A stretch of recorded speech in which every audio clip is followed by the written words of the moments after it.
didn't know if I could put them in the Dropbox or what. So we have a new manager in the office, and he's only there on Mondays and Fridays. So he's there all day today. You can drop the keys off and an address. All right, Mr. Fleeman, what do you propose here? A dismissal?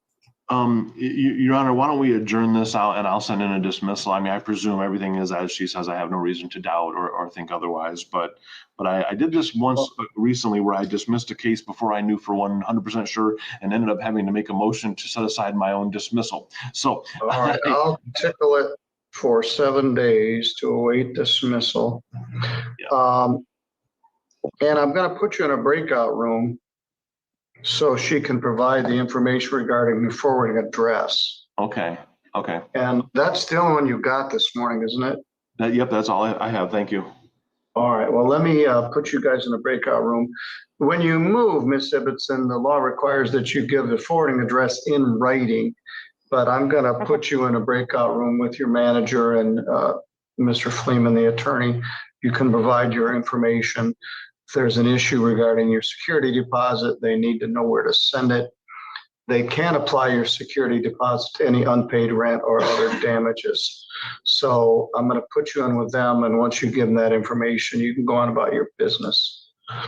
And so thank you, Mr. Freeman. I'll see you next time. I would like to hang out to hear Meg's response to the Friday the Friday quiz. She didn't hear it yet. She wasn't here for the Friday quiz. No, the first line today, Meg, is when I look back on all the crap I learned in high school, it's a wonder I could think at all.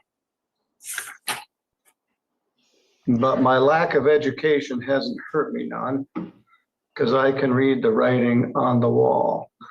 You're much too young to probably remember this, but you can think about that today.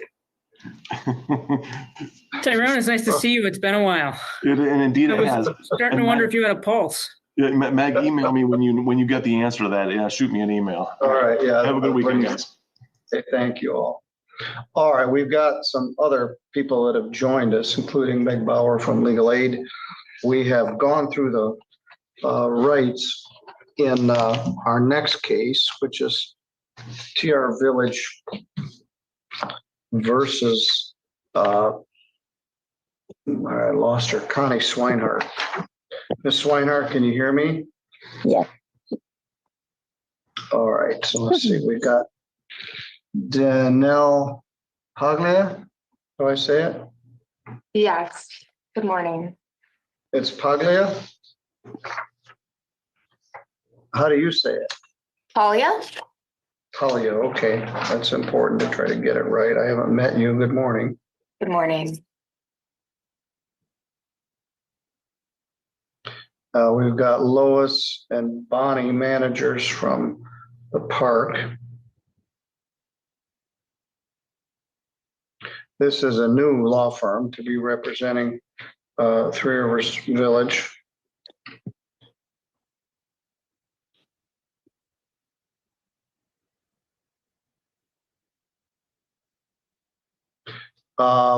This, I think, is lot only. This park's got a lot of tenants that have been there for years and years. Miss Swinehart, how long have you lived here?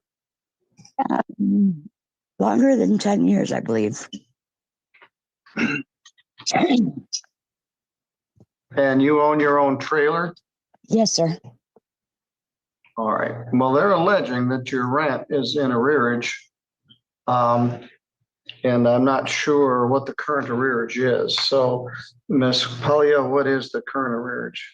I have rent of $1,559.74, court cost of $182.44, for a total of $1,742.18. And you agree it's lot only? That's correct. And as you know, there's some controversy about whether we're even able to do this. I've been allowing it. Ms. Swinehart, I assume you wish to stay there. You indicate that you had sought some financial assistance.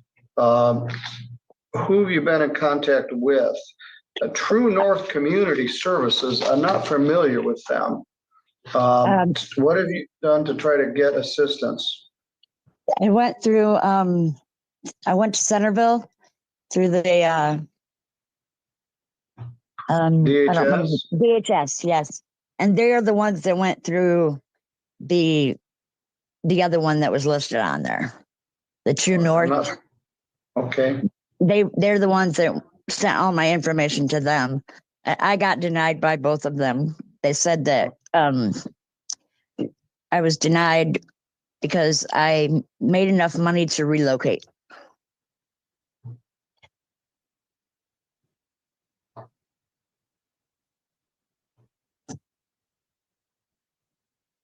well, that's a fallacy. Nobody has enough money to relocate an old trailer. But let's talk about this. The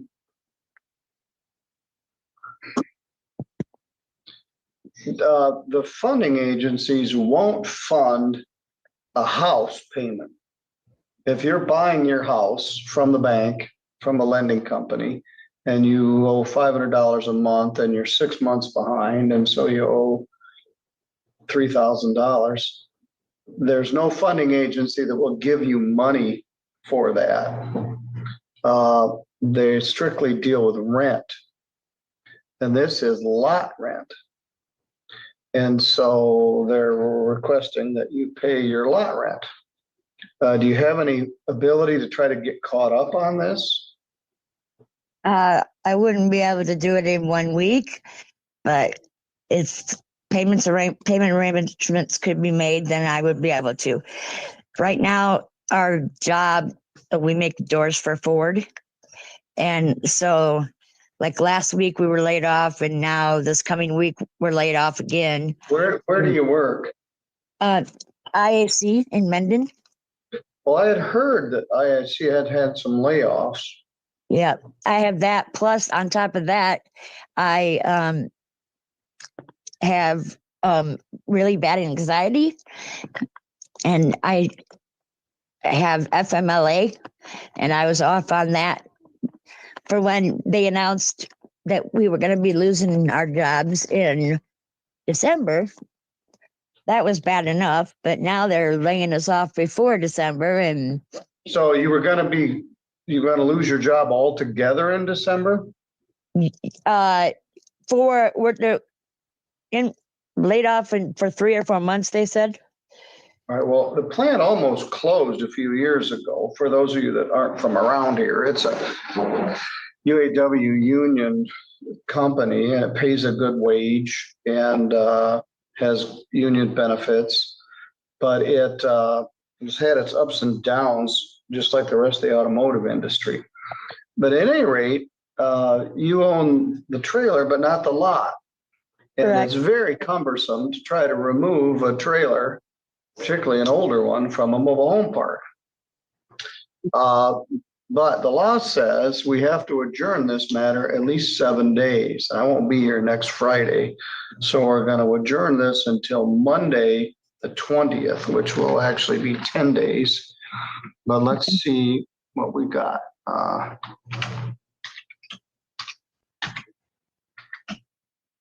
How about 2 p.m. on Monday, October 20th? Does that work for you, Miss Palia? Yes, that works. All right, let me tell you a few other things. 2 o'clock, Monday, October 20th. I would give you 10 additional days from that day to move the trailer or move out. Now, they're not to move the trailer. You own it and you own everything in it. The park really doesn't want you to move the trailer because A, you probably can't get it out of there, and B, there isn't anywhere to move it to. So what you need to do is talk with your managers and see if you can work out something. Ms. Polly, are you willing to go into a breakout room with Ms. Swinehart and discuss some of those matters? Yeah, that'd be great. All right, I'm gonna put you guys in the breakout room. Bonnie, Lois, and Miss Polya. The problem is, Miss Polya, I need you on the next case. So I'm going to put her in with the managers at first, and then you stay with me, okay? Okay, I do believe, Judge, we had several dismissals between this case and we have the next case without a dismissal is scheduled for 9:30. All right, so our next case would be Pallets versus, Three Rivers Village versus Pfeiffer.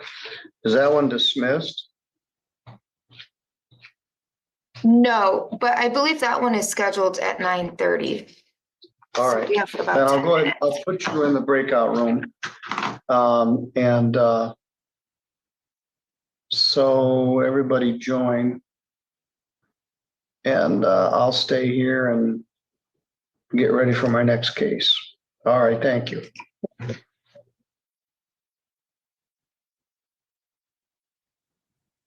And Yeah, Judge, that was a night. We had a couple of dismissals in the middle. Now, we'll see. She points out a couple things. There's not a lot of financial assistance. And to just say, will you make enough to move? There is no such thing as moving a mobile home. Now, maybe I'd be better off if I just went with just cause terminations and then they'd have 10 days to move or sell the mobile home, but at least this way they get a chance to redeem it. All right, I've got a couple of other customers that are here. We'll take a minute and advise them of their rights and get a head start.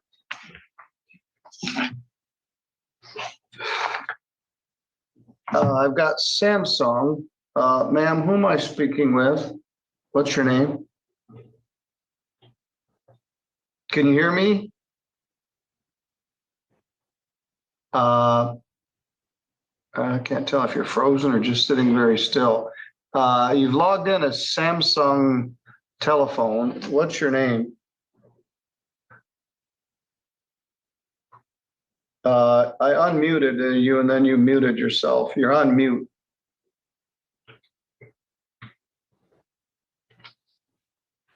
Good morning. What's your name? I'm Pamela Smith. I'm with Three Rivers Village. I'm the manager. Okay. Well, you should be in that breakout room with the others. I had Lois and Bonnie, and you're also there? Yes, I'm new at this, so they're teaching me. All right, well, let me put you in there too. Hit the button that says join.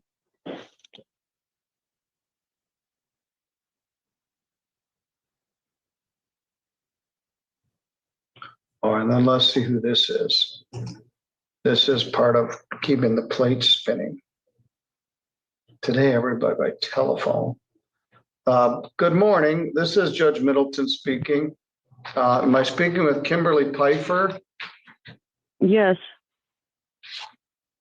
Do you have the ability to use your camera? I don't.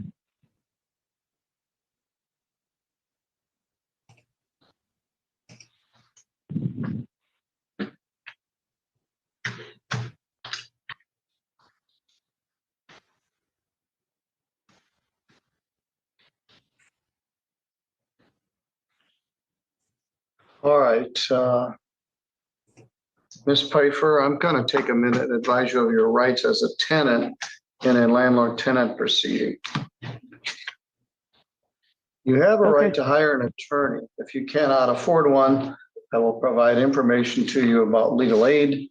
Legal aid is here with us on the live feed, and she's available for consultation if needed, or you could seek other legal representation.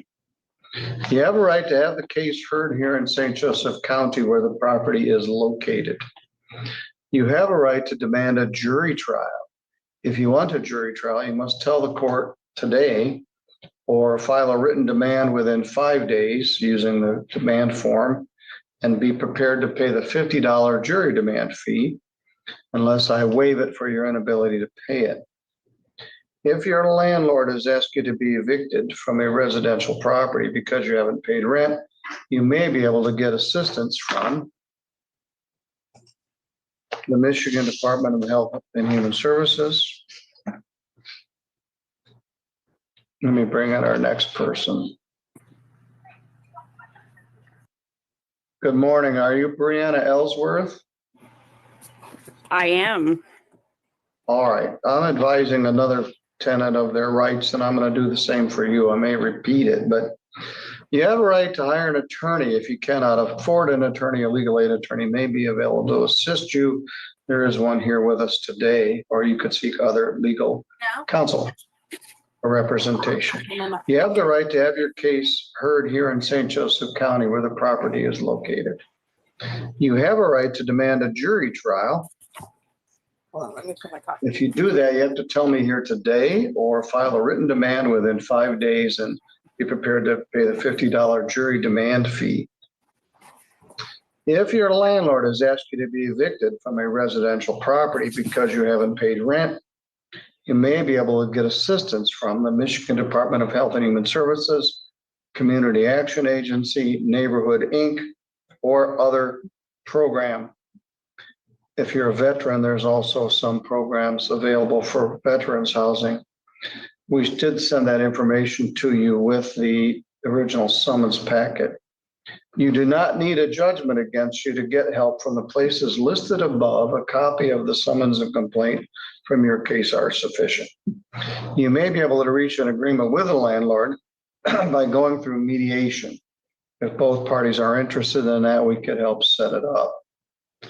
And you may be able to reach an agreement with the landlord that means the case would be dismissed, in which case they could file what's called a conditional order of dismissal.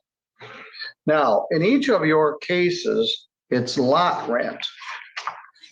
Ms. Pfeiffer, do you own the trailer? No. Who owns the trailer? I don't know. The trailer park is the one that manages it for the person. All right, well, we'll explore that. Ms. Ellsworth, do you own your trailer? No, my cousin does. All right, but the park doesn't own it. Correct. All right. All right, are we done with Ms. Swinehart? Yes. All right, Ms. Swinehart, you're good to go. I will see you on Monday, October 20th at 2:00. Okay, All right, I'm going to remove you from the queue here. thank you. The thing jumps around and sometimes I end up removing the wrong person. Sometimes I even remove myself, but I think we're good. All right, well, you've been in breakout. I've advised our next two tenants, Ms. Pfeiffer and Ms. Ellsworth, of their rights. So we're ready to address Three Rivers Village versus Kimberly Pfeiffer. The file number is 251909. This is another, I believe, lot only, but I'm not completely clear. Let me make my notes here.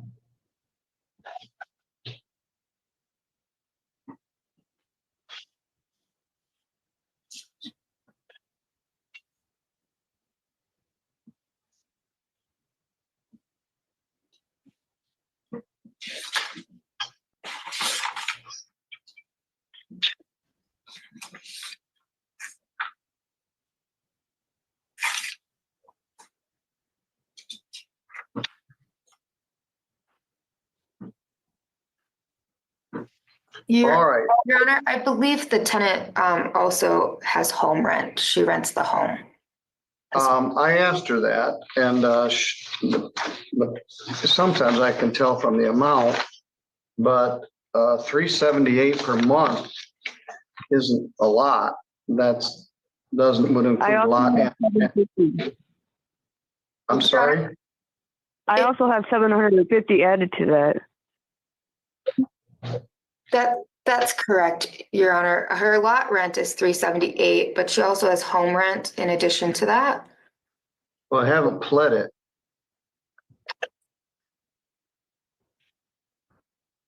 Your Honor, then I would ask the court to amend the pleadings to correct the balance, the rental rate. Well, let's talk about, so she pays $378 for the lot, and how much is the home rent?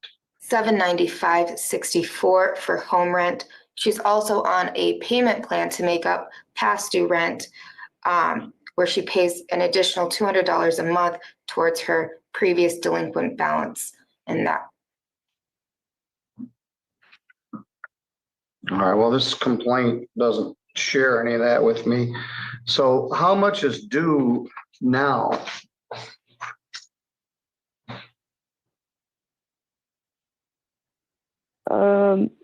Your Honor, I have rent of $4,755.02, cost of $182.44 for a total of $4,937.46.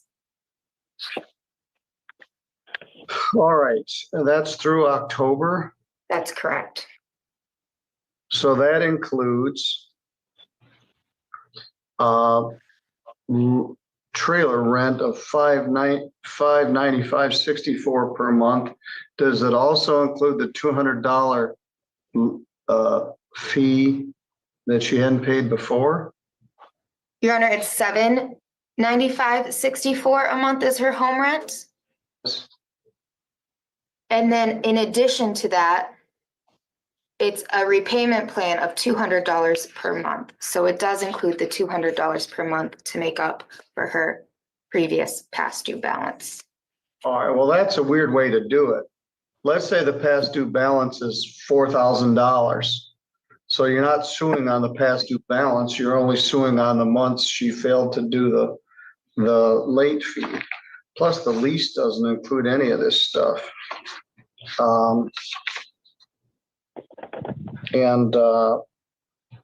So it's a little screwy, but Ms. Pfeiffer, what's your position? I can pay October's rent. I just can't do it until next week, and I can pay every month after.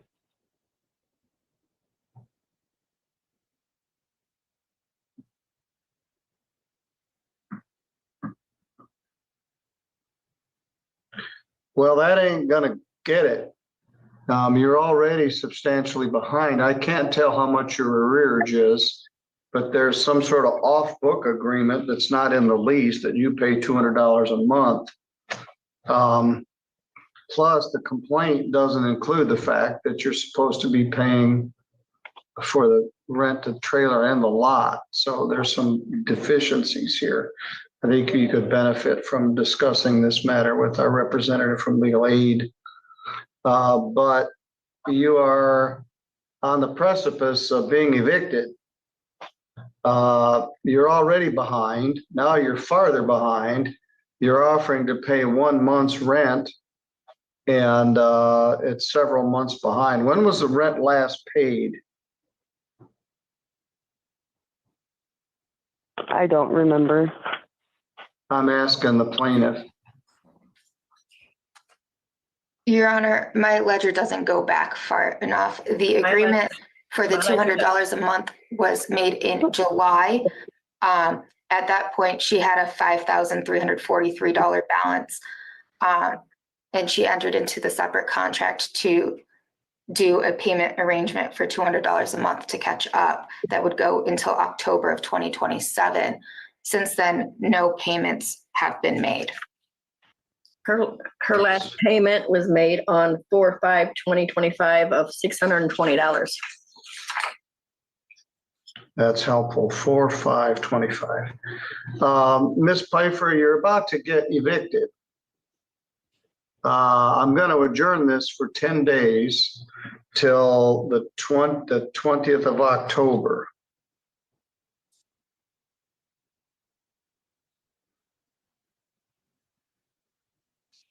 At 2:10.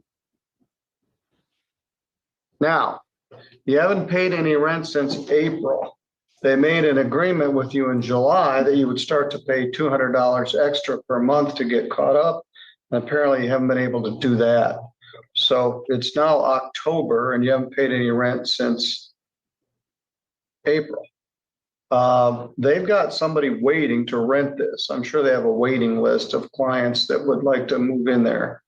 So that's what this process is about, to work out some way for you to either pay the rent or move. And they're asking me essentially to evict you. The sheriff comes and puts your stuff out in the street.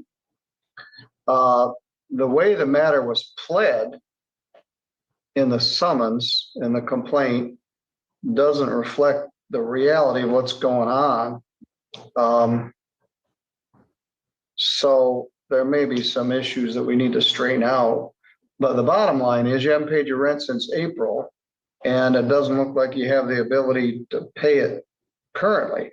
And the fact that you can pay October isn't going to satisfy them for May, June, July, August, and September's rent. Have you made any provision to try to move?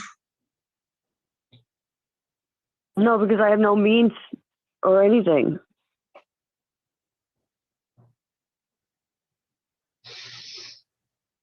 Yeah, it's a tough spot. Now, your husband and kids are also there? Yeah. All right, I've known your husband for years. All right, you're in a tough spot. You owe a lot of money. They want you to pay or move. They did an odd job of filing the complaint. I've reset this for Monday, October 20th at 2:10. Ms. Bauer, would you be willing to speak with this tenant? Of course, Judge. All right, I'm going to put you in what's called a breakout room with Meg Bauer from Legal Aid, excuse me. She's very knowledgeable about landlord-tenant matters. I gotta close the other room. Gonna take me 30 seconds.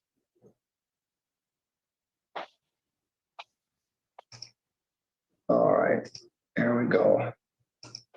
All right, I'm gonna put Kimberly Pfeiffer and Meg Bauer in a breakout room, and then we'll take up our next case. All right, let me repeat. Our next hearing is October 20th at 2:10 by Zoom. I don't want you to come in just by telephone. If you can't come in by Zoom, I want you to come here to the courthouse. I don't like doing this just by phone where I can't see the people. So if you can Zoom in, great. If you can't, I want you to be here live at the courthouse.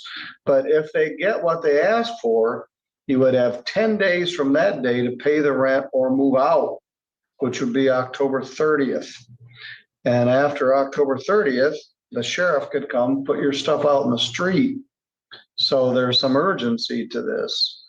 So you join the breakout room. It should do it automatically when you're here by phone, and you can speak with a representative from Legal Aid.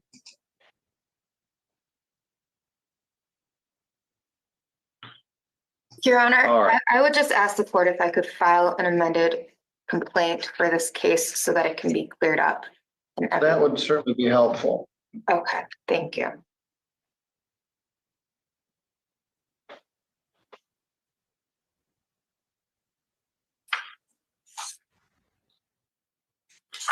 If you do this kind of work, you see this, people just throw their hands up.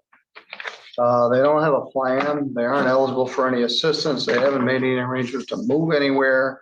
They're 6 months behind in the rent, and they don't, the wolf is at the door, and it's a tough spot. Now, one lady earlier, she could see the writing on the wall. Her lack of education hadn't hurt her none, but she moved out and found another place to go, maybe with her parents or something. But all right, Miss Ellsworth, let's talk about your case. Give me a minute here to make my notes.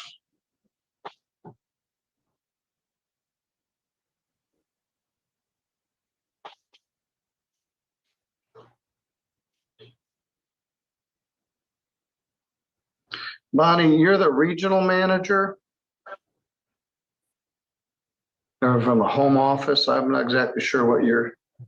title The is? Director of Property Management over all the communities we own. All right, very good. Lois was the local manager. And we're training a new manager. Samsung, I forgot what your name was. I didn't write it down. Pamela Smith.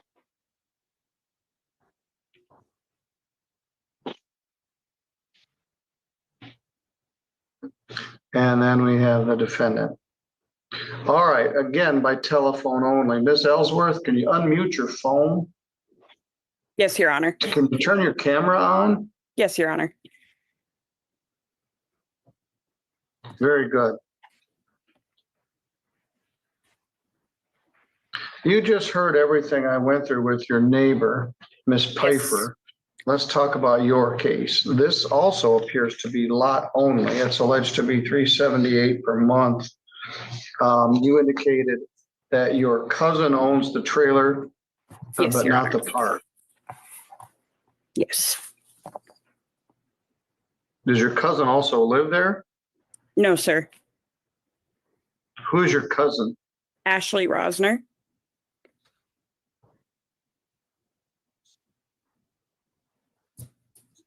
All right, well, let's talk about your case.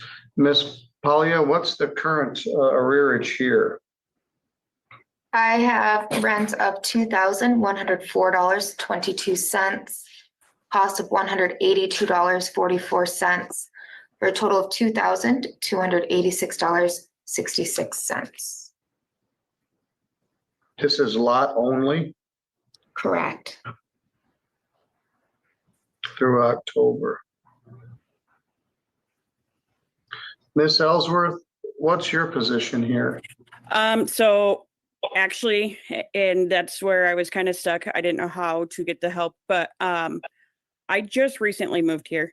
I don't even have an accurate lease in my name. The charges they're trying to charge me for, I did not live here, and I have proof from another lease from where I was living that I was not here. Prior to I lived here back in before November, and I paid $478 a month, so that was $100 over the lot rent allotment. And then when we moved out on good terms and moved to Kalamazoo. We just officially moved back here. And I still have not received a new lease to even sign or have in my possession. All right, well, let's talk about this. You don't own the trailer. Correct. So the owner of the trailer should be the one that has the agreement with the park. Let's see what the lease says here. You have a lease, Brianna Ellsworth, Ashley Ellsworth. The lease was dated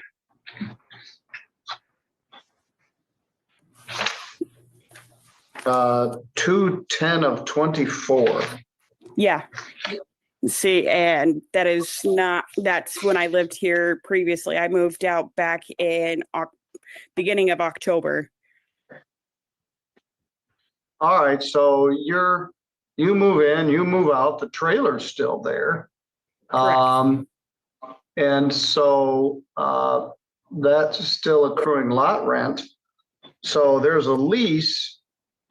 Did they know you moved out? Yes, Your Honor. All right, and so then you move back in? Yes, Your Honor. Which I didn't move in till the end of June.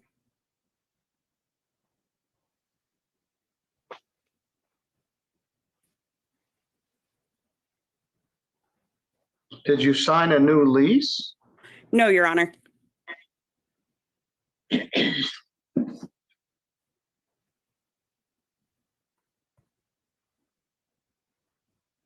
Then you're a tenant at sufferance. You have no lease. They can simply move to evict you because you're living there without a lease. That's not a good situation to be in. You're moving out, you're moving in, the trailer stays there. So how does that work? You move out for 6 months, then you move back in, nobody pays the lot rent on the trailer, because I'm not here, but the trailer's still there. They can't use it for their other purpose. Apparently your cousin who owns the trailer doesn't have any lease with them. Can somebody help me on this? Lois, you've got the most history here. What can you tell me about this? I show that Brianna Ellisworth made a payment of $500 on 6/2/2025, had a previous balance. I'm not aware of her moving back and forth at all. And if someone new did move in, we would absolutely have them sign a lease. We were in the middle of the transition in July, but her name is definitely on the old system before the transition. Her name is on the. So is Isabella Berrigan. Isabella Berrigan is the one who took it over Correct. when I moved out. So we can't be going back and forth. That's not how we do this. Back and forth, move in, move out. Yes, all right. Nobody thinks they rent. Well, part of what's going on, Miss Ellsworth, is this is all over St. Joe County and all over the state of Michigan and all over the country. Companies are buying trailer parks. They were little mom and pop operations, and now they're being bought by large companies with professional management. Some cases, they're trying to clean them up, and there's a lot of anguish. And we've got trailer parks full of old trailers that can't be moved anywhere. The companies are trying to modernize, so the last payment made here was $500 on June 2nd. Correct. Made by Isabella Berrigan. Do you have a lease with Isabella Berrigan? Actually, I do have a demand with Isabella's name on it. Back when the old owners owned the trailer park, they never even, she signed a lease, but they never gave her a copy of that lease.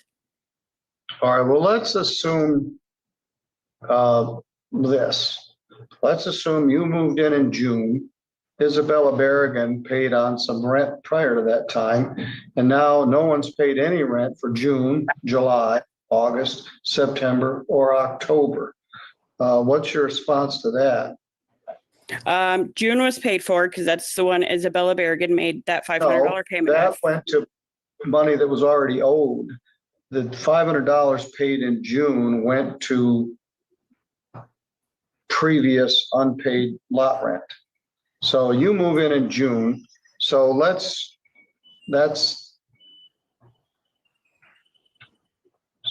5 months at $378 per month.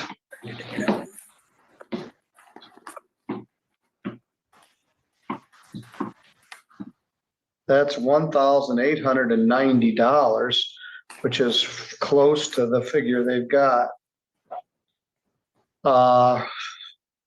A couple $100 off plus rent. So your position is, I'm living here.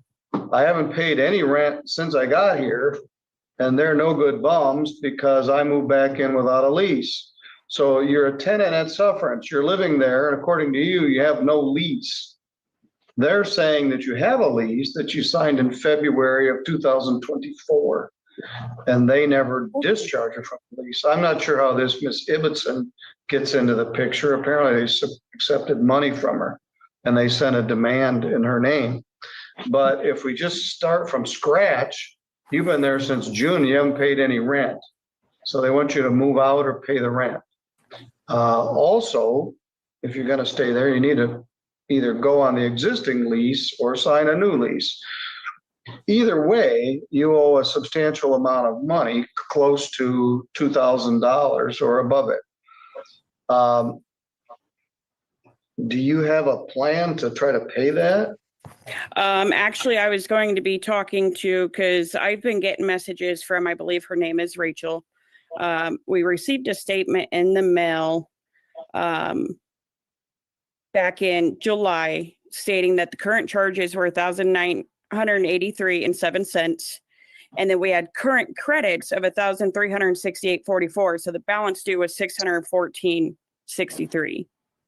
All right, so you got a notice in July that said the balance was how much?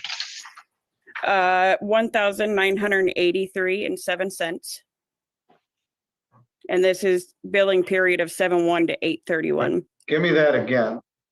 1,983.07. Have you paid anything since July? I have not, Your Honor, to be honest. All right. I have it put up, but I've also been waiting for a lease to sign.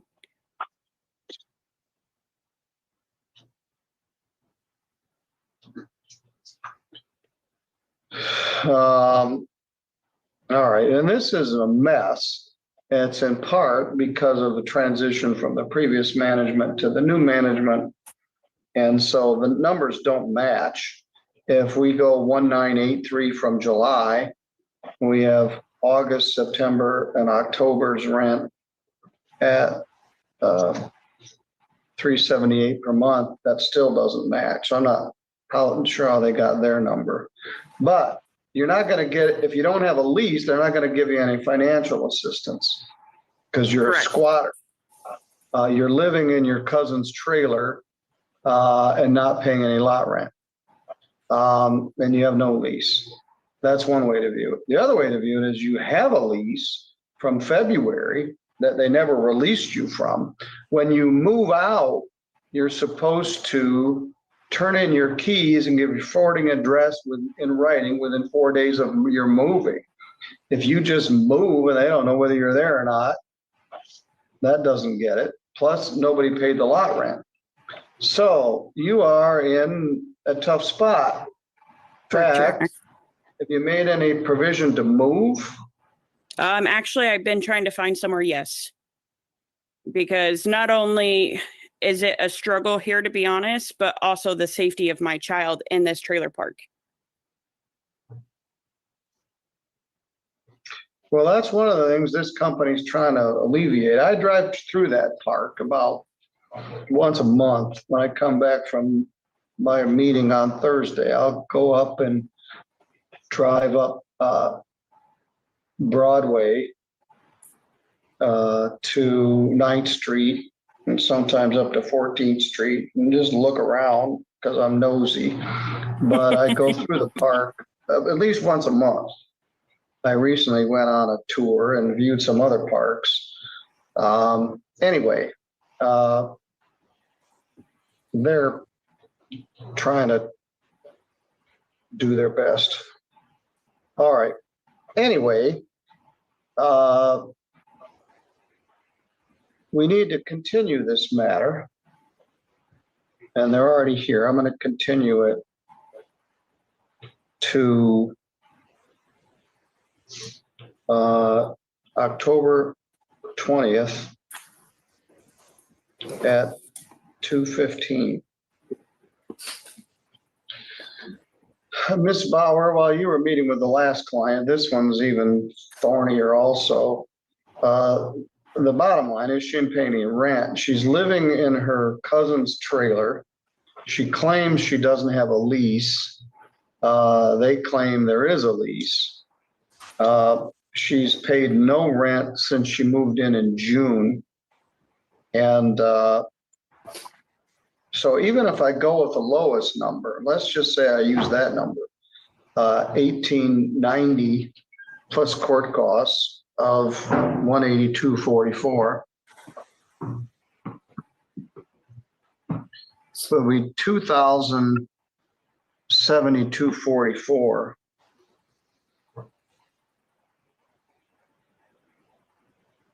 Let's just say I do that. You still would have to pay that within 10 days of October 20th. So essentially, you would have until the end of October to pay even that minimum amount. Their amount is higher than that, but not substantially. 2,104 as opposed to 1,890. Anyway, you're close to $2,000. that you would have to pay by the end of October. And the fundamental question is, you claim you have no lease. They claim you do have a lease. Frankly, you're in better shape if you do have a lease. A, you could get some emergency financial assistance, and B, you have standing as a tenant. Otherwise, you're a squatter living in your cousin's trailer with or without their knowledge. So then you impugn the reputation of the park, saying that you're nervous about your daughter's safety. So I was like, man, these people anyway. So maybe you should move. And this happens a lot. People would move if they had somewhere to move to. Right now, your rent is $0. That's a pretty good deal. But there isn't anywhere else that's gonna have a $0 rent.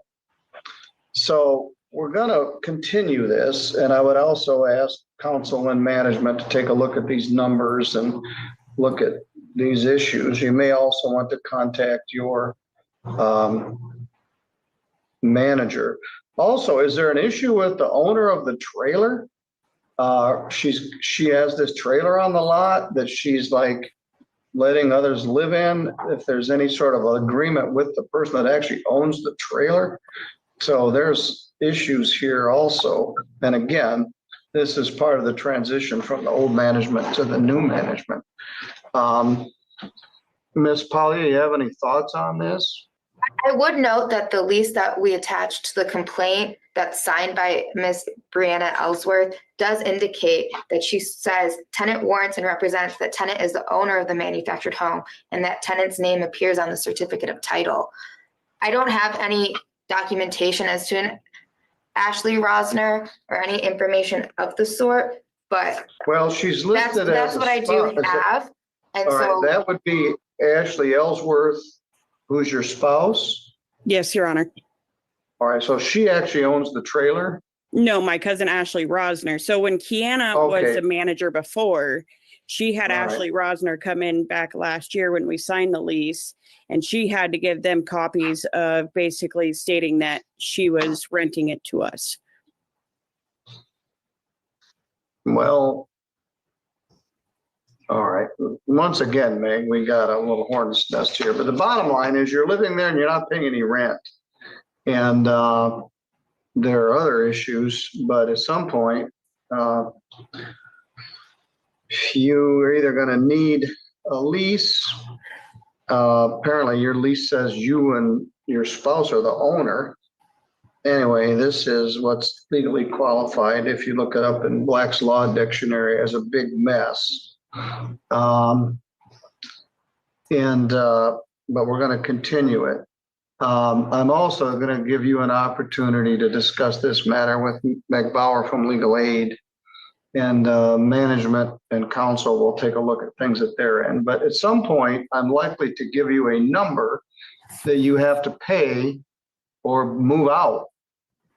And whatever that number is, I'll give it to you on the 20th of October. And then I'll give you 10 days from that day to pay that number or move. Meg, you didn't hear most of this, Magilla. I think I got the gist from your summary, though.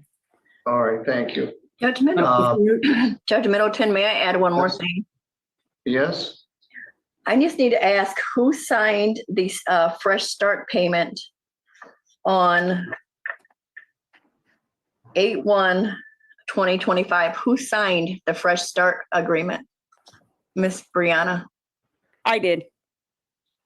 So you signed the agreement that stated that you owed $1,368.44 to have a fresh start and to pay an extra $100 a month until caught up in full. You are correct. Okay. All right, well, I'm going to need a copy of that. We can operate from that. Absolutely. And provide a copy of that fresh start agreement. Absolutely.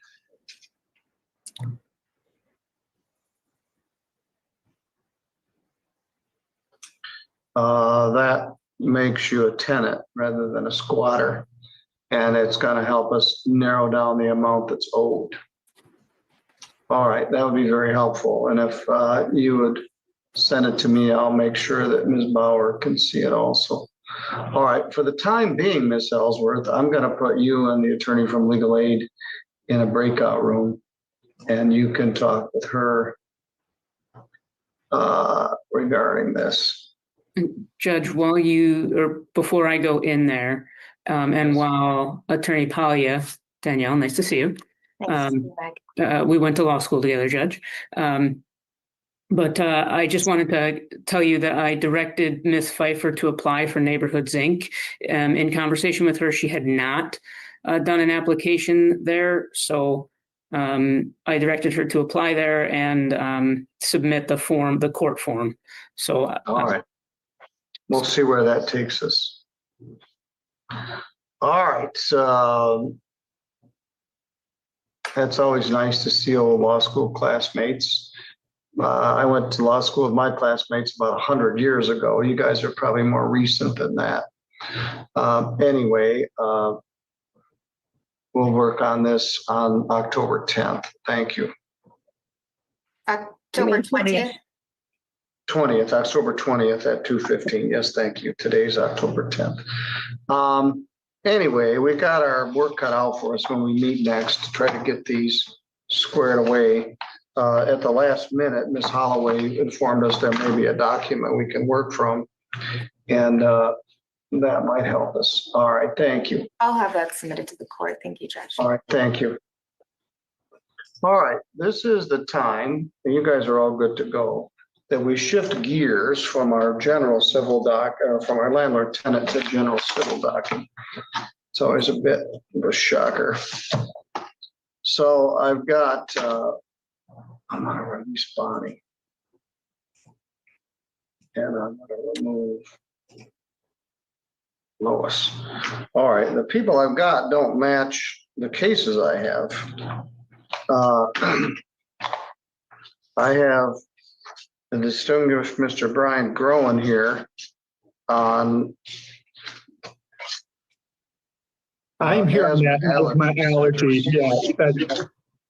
All right, it makes me want to sneeze just thinking about it. And then we have Christopher McNeely, and he's here on One Main Financial versus Renee Raleigh. And I have somebody in the feed as Cody Lester. Mr. Lester, which case are you here on? We were supposed to be back today, the 10th, for a landlord-tenant matter, but I guess I'm confused. Oh, let's see here. Maybe you're in the right place. You're just early. Yeah, your case isn't set until 10:40. Oh, 10:40. Okay. So you're in the right spot. Come back in about a half an hour and we'll address your case. Okay, thank you, sir. All right, thanks. All right, let's take up both of these. They're both summary disposition motions, and in each case, the defendant has not appeared. Good morning, Mr. McNeely. Good morning, Judge. How are you? I'm good. Welcome back to Centerville. You ever been here? I have actually a number of times. I think I asked you that last time. Mr. Groen's been here, but it's been a while. Anyway, it's very convenient for all concerned to do these by Zoom. This is One Main Financial versus Renee Raleigh, R-A-L-E-Y. File number is 251166. This is a claim for $7,399.61 plus cost, interest, and attorney fees. Once served with the lawsuit, Ms. Raleigh wrote a letter, which we accepted, indicating she was unable to pay it, but offering a repayment agreement.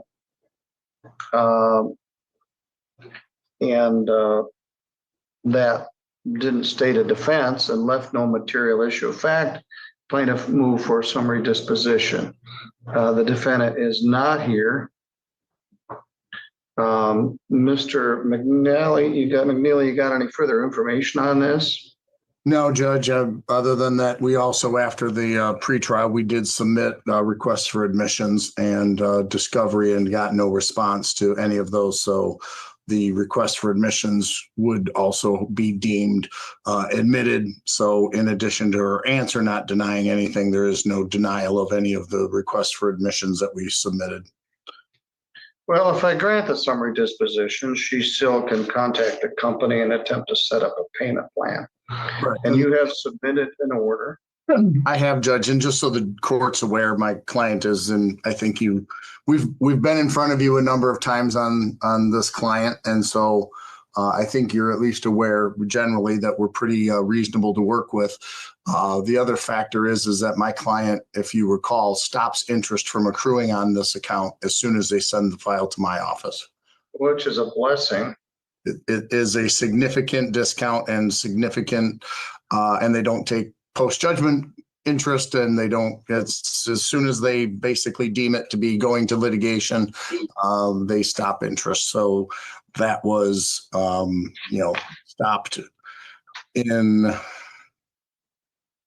February of 2025. So anyway, I just want the court to be aware of that. And I would ask the court to sign the order that we proposed with and submitted with the motion and brief for damages of $7,399.61, court costs of $130.40, statutory attorney fee, a maximum of $75 for a total judgment of $7,605.01. And if the defendant calls us, we'll absolutely continue to negotiate payments in good faith. Well, you've stated everything that I would have stated, and you accurately recounted the figures that are in the motion and in the order for summary disposition, and I'll grant it in the amount stated. I will note you have a lot of certificates. You must be famous there. I had somebody else make that comment a couple of years ago, and I really didn't think about it.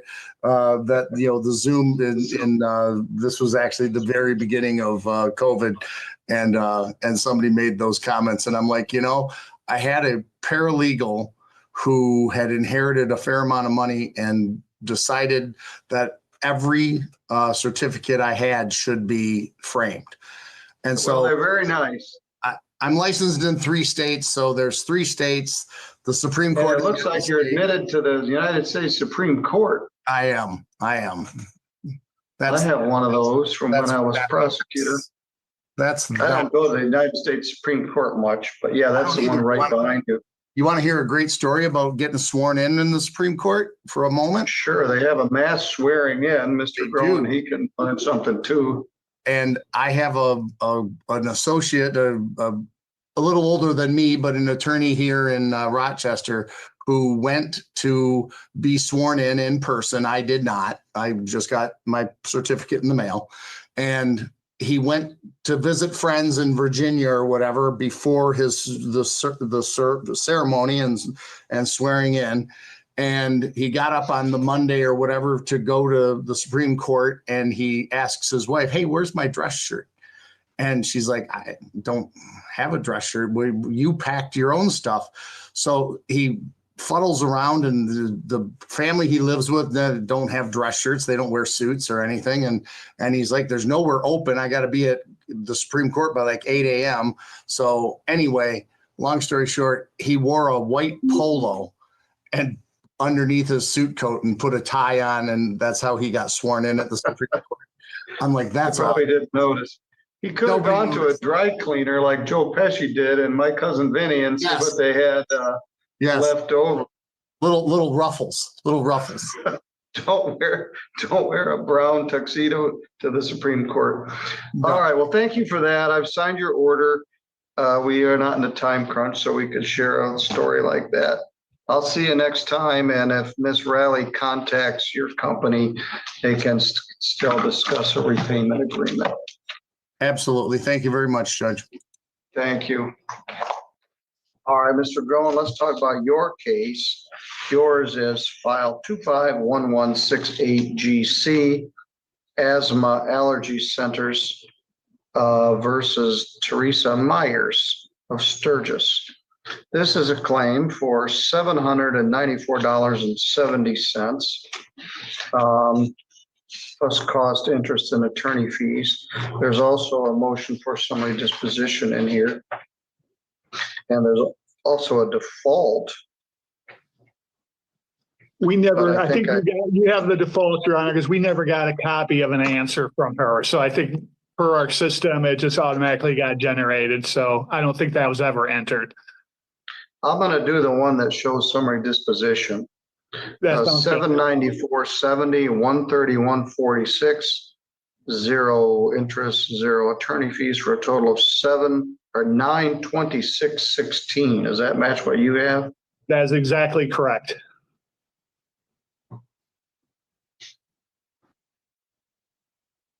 I'll simply grant there is a basis for the summary disposition. Again, defendant wrote a brief handwritten letter offering to set up a payment agreement. This debt is not very big, and that ought to be something that could be worked out with some sort of repayment agreement. I agree, Your Honor. Unfortunately, she has not reached out to our office as of today's date, but we're always open to work out some type of payment arrangement.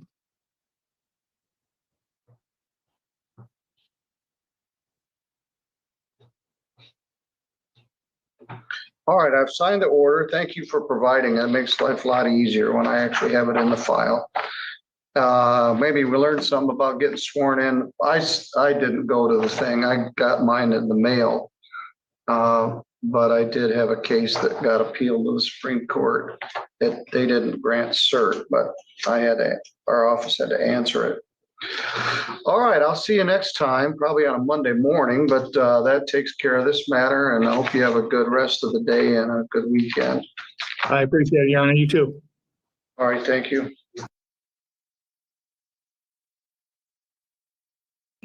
Yeah, I guess with me. All right. They want to talk to me. I don't know why. All right. I'm pushing the button. Go. All right. Okay. Yes.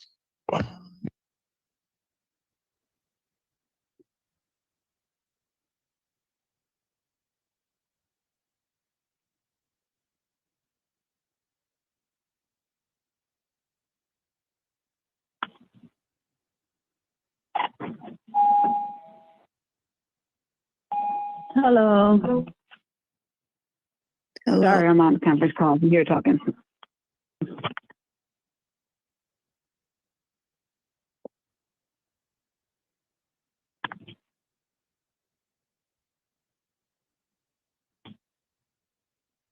Hello?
Yeah, it's an in-person hearing if necessary.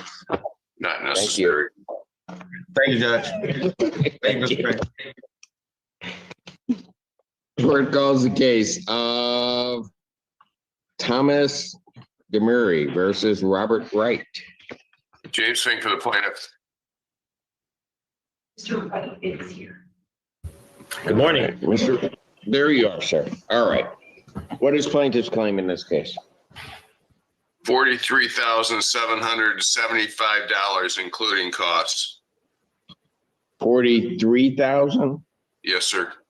Possession only. All right, sir, how were you intending on getting that paid? Well, I have, due to being diagnosed with a very aggressive form of cancer, I lost my employment, and I recently did find a new job. So I have begun making payments on all of my past due bills. I would like to set up a payment plan with Mr. Fink to get this taken care of. I have already vacated the property myself, but I still have items there that I need to get out of the property so that they can go ahead and re-rent it to someone else. But I would like to set up a payment plan with him to get this taken care of as best I can. Your Honor, I'm happy to do that with Mr. Wright as soon as we have possession. Mr. Wright, could you, let's see. Why don't I do this? Because Mr. Wright, they're asking for possession only on this case. So the real question is how soon you can turn the property over to them, and then you can arrange payment of the back debt. Okay? Okay. So what I'll do is I'll let you and Mr. Fink, you'll probably need to call his office, talk to him about arranging the time to turn over the keys and give plaintiff possession. Okay. I'll adjourn this out to October 24th, 2025 at 1 p.m. Okay. Okay. And then that way, try to have you guys work something out between now and then. All right. That's an in-person hearing, sir. May I, Your Honor? Yes. Mr. Wright, if you surrender possession, then we can dismiss this case and talk about the debt separately. Okay. Otherwise, we have to proceed. Okay. All right. Yeah, I agree. I agree with that totally. I will give you a call probably. Is it good to call you today or Monday? You can probably tell I'm not in the office right now, but call me today or Monday and my assistant will get your information and I'll get right back to you. Okay. Thank you very much. Thank you, sir. Thank you. Evergreen Apartments versus Matthew Chavez. James Fink for the plaintiff. Matthew Chavez. They are not checked in. If you raise your right hand to be sworn, you can take a default. Do you solemnly swear or affirm testimony you're about to give will be the truth, whole truth, nothing but the truth, help you God? I do. Go ahead. This is a termination of tenancy action. Mr. Chavez was served with both a 1-month notice to quit for lease violations and a 7-day damage health hazard notice to quit. We filed on the health hazard when he did not move. He is not cured the health hazard, nor has he surrendered possession. We asked for a default judgment for possession only with a writ to issue after the statutory period. Judgment to the plaintiff. That is by default, no redemption amount, writ to issue 10 days. Thank you. And for the record, I was prepared to file an amended complaint, including the 1-month termination if he appeared, but it won't be necessary, obviously. Understood. Court does call the case of Flomar Apartments versus Mackenzie Parker. James Fink for the plaintiff. I think she's here. Yeah. Parker. I see her name. I see her. Hi, can you hear me? Yes, we can hear you. We can see you. Okay, sorry. It's all right.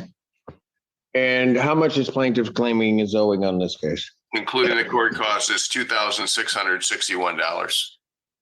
All right. And Ms. Parker, how are you intending on getting that paid? Well, I just started a new job about a week ago, 2 weeks ago. So I should be getting paid. So whatever I get paid, it's $14 an hour. I'm working like around 30 hours. So whatever I get paid, I could pay that. And then hopefully I have to talk to the landlord or the people in the leasing office, but I probably will have to set up a payment plan to help pay that down. To try to get it paid off. All right, I'll give you an opportunity to try to talk to them. Have you sought any other type of assistance? I was looking at the SCR. I just have to go ahead and fill out the application. All right, so here's what I'm going to tell you. I'll adjourn this out to October 24th, 2025 at 1 p.m. Yes. At 1 p.m. That's an in-person hearing. If you're going to do an SCR, look in your packet that was sent to you. There's a rental assistance form. You'll need to fill that out, put your tracking number on that, get that to the court by next Wednesday. Okay. Okay. You can also then call the landlord or the attorney's office and try to set up a payment plan on it. Okay, thank you. Okay. And is there, pardon? Yes, escrow is reserved. Thank you. And ma'am, is there any amount that you know that you can pay between now and the 24th? To the 24th. I know I could pay for sure, like at least 600, All maybe right. 700. So what I'll do is I'll put you need to pay 600 by the 23rd. Okay? Okay. And get that to the landlord. Okay. Thank you. Thank you. New Park Ridge Apartments versus Cindy Dodd. James Fink for the plaintiff. Miss Dodd, she's there. Yes, I'm here. Hello, Miss Dodd. Okay, what is plaintiff's claim? $2,813 inclusive of costs. Okay, Ms. Dodd, how are you intending on getting that paid? I set up a payment plan with the rental office, but I also been working with legal aid, and they applied for rental assistance for me. She called me yesterday. They were trying to get it pushed for approval. Got it. Did they say where that assistance was coming from at all? And I was working with Jill from legal services. Okay, but she didn't say where. She didn't say where, no. Okay, but there's. But I did apply for a SCR as well. You did? Yeah. Okay. Yes. I haven't known that she's working with Wayne Metro, but I got don't it. know her number or anything. Okay. She looks So ma'am, what you'll need to do is regarding your SCR, you'll need to fill out that form that came in the packet, the rental assistance form, and get it to the court by next Wednesday. Okay. Okay. And I'll adjourn this out to October 24th, 2025 at 1 p.m. That's an in-person hearing, but hopefully we can, sounds like you're on your way. Maybe it can get resolved. All right. Okay. Thank you. All right. Thank you. Sparrowwood Apartments versus Michelle, is it Shimonot? James Fink for the plaintiff. Good morning. Good morning. Your name? My name is Michelle Shemiat, Judge. All right. So I did say it right. All right. Yeah. Thought I messed it. I thought I messed it up. So no, I wanted good to try job. to be sure. Thank you. All right. Mr. Fink, what is the claim in this case? $3,500. All right. And ma'am, how are you intending on getting that paid? I'm working on it with the U of M Senior Housing Department. Okay. And are they trying to get assistance for you to get it paid? Yes. Okay. Do you know where they're? They're here I'm now sorry. with me. They're here with me now. Oh, are they? Okay. Where is that process? And do you know where you're in it? All right, who's there with you? Okay, you're going to explain it to me. Okay, great. Housing Bureau for Seniors. Okay, so we are working with Michelle. Hold on a second. Did you really think I could read that ID? No, not really. but Okay, it's all like- right, all right. I'm like thinking that was nice of you to show it to me. I can't. My eyes don't work that well. Go ahead. Good effort. So yeah, we are looking at exploring options for funding and then also exploring options that maybe a move out plan because it is a pretty unaffordable situation for Michelle. But we will file rental assistance to get that 2-week stay because time is of the essence, as you know. Yes, and so here's what I'll do. Since you're working on it, what I'll do is I'll adjourn this out to the 24th, 2025 at 1 p.m. That's an in-person hearing. I would suggest that you contact the landlord's attorney just to apprise them of the status and where things are and what you're attempting to try to do with it, okay? Perfect. All Got my right. number, Madden. Thanks, Mr. Fink. I'll be in touch. Good. Yes, I need, ma'am, I need your name for the record. Madden Litton, MADYN LITTEN. Thank you. Got it. Thank you. For the record, Your Honor, Ms. Whitten is known as awesome. Is that okay? Thank you. I say thank you. Thank you, Your Honor. Appreciate it. All righty. Thank you, Ms. Tremont. Take care. New Park Ridge Apartments versus Yolanda Greer, DeMarco Kilgore, and is it Pravina Sanders? James Fink for the plaintiff. I saw Ms. Greer. Ms. Greer? Oh, there she is. She's trying to talk to me, but she's muted. Oh, I see her.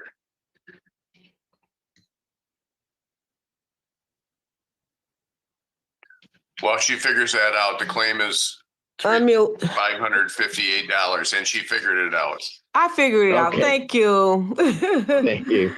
It's $558? $3,558. Okay. All right. And Ms. Greer, how are you intending on getting that paid? I've been sick, but I'll go back to work Sunday. So I'm planning on getting partial payment in today. I'm planning on doing another one by the 17th. And then I get paid again on the 31st. I had talked with someone in the office and was agreed to make a payment plan with them. All right. Let me ask you this. How much are you going to pay today? I want to pay about maybe between $600 and $800 today. All right. Okay. And then on the 17th, what do you think you can pay? By the 17th, I should be able to pay the whole 16. 1,600? Yes. On that day. Okay. Yes. Then you'll still have a balance. And then, okay. And you think you're going to try to work out a payment plan with them. Okay. Yeah. Right? I'll get paid again on the 31st. I was going to pay the remaining balance on the 31st. I gotcha. Okay. But you'll probably have to have their agreement to do that. But Okay. here's what I'm going to do. Okay. I'm going to adjourn this out to October 24th. Okay. 2025 at 1 p.m. That's an in-person hearing. Okay. So what I would be looking for is that at least about 2,300 of this amount is paid. Yes, sir. All right. And then we can look at what to do. Okay. Fair enough? Fair. All right. Thank you, ma'am. You're welcome. Have a good day. You do the same. Have a great weekend. I will. Thank you. The Haven versus Juan Cedeno. James Fink for the plaintiff. And also Maria Cedeno Cruz. Neither are here. You've been sworn. You may proceed. Your Honor, this is an action for non-payment of rent. These defendants owe $2,795.56 in rent. The costs are $220. We request a default judgment for possession only in the amount of $3,015.56. Judgment to the plaintiff, that's by default for possession. Redemption amount is in the amount requested with the writ issue in 10 days. Thank you. The Haven versus Allah Hassan and Fatin Farah. James Fink for the plaintiff. Hassan, Farah, neither are here. You may proceed. Yeah, this also is a non-payment of rent matter. These defendants owe $7,235.78 in rent. The costs are $220 for a total of $7,455.78. Judgment to the plaintiff by default for possession. Redemption amount in the amount requested. Writ issue in 10 days. The Haven versus Jacqueline Gatson Lynn. James Fink and Ashley Thompson. Gatson Lynn, Thompson, neither are here. You may proceed. Your Honor, this is also a non-payment case. These defendants owe $1,041.22 in rent. The costs are $220 for a total of $1,261.22 possession only. Judgment to the plaintiff by default for possession. Redemption amount in the amount requested. Writ issue in 10 days. Flomar Apartments versus McGuire.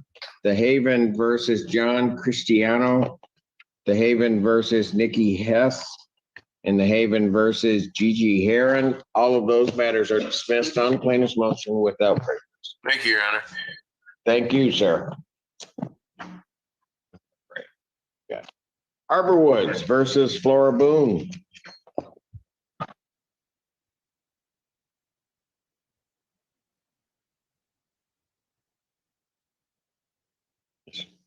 Oh, there she is.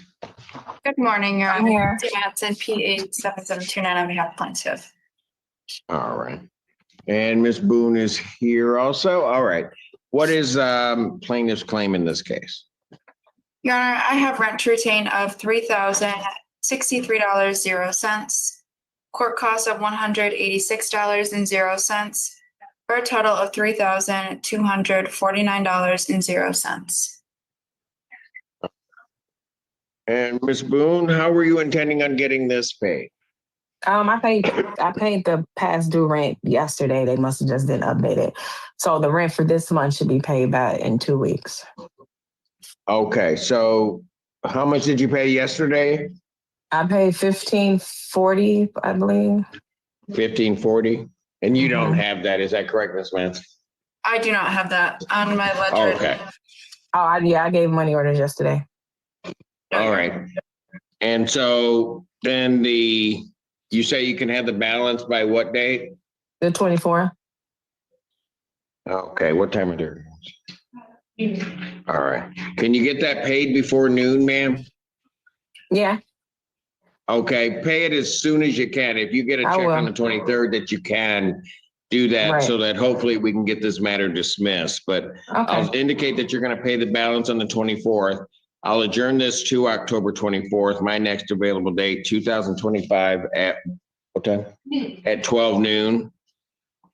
Okay, that's an in-person hearing. So you'll need to be here, but if you have everything paid and you're sure it's paid, I don't need to see you because they're going to dismiss. All right, thank you.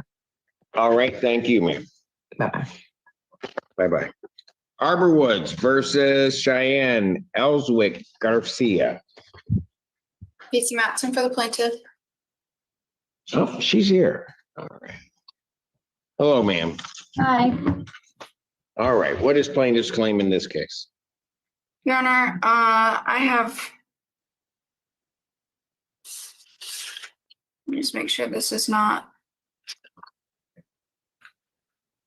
the typo. I have rent to retain of $17,338.46. Court costs of $186.00 for a total of $17,524.46.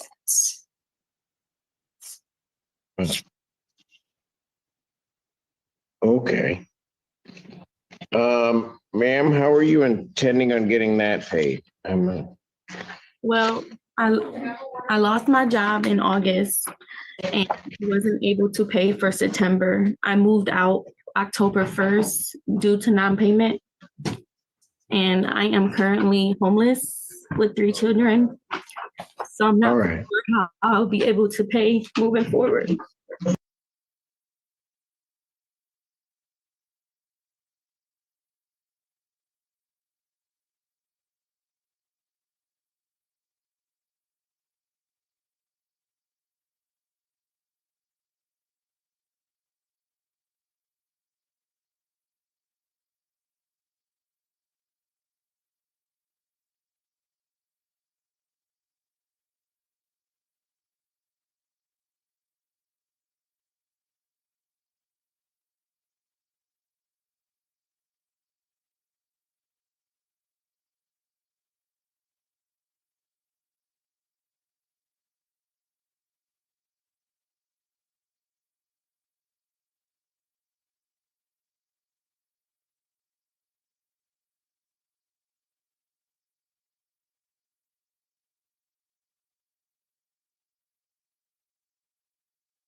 Okay, hold on. All right. I'm sorry. So, no, it's okay. It's all right.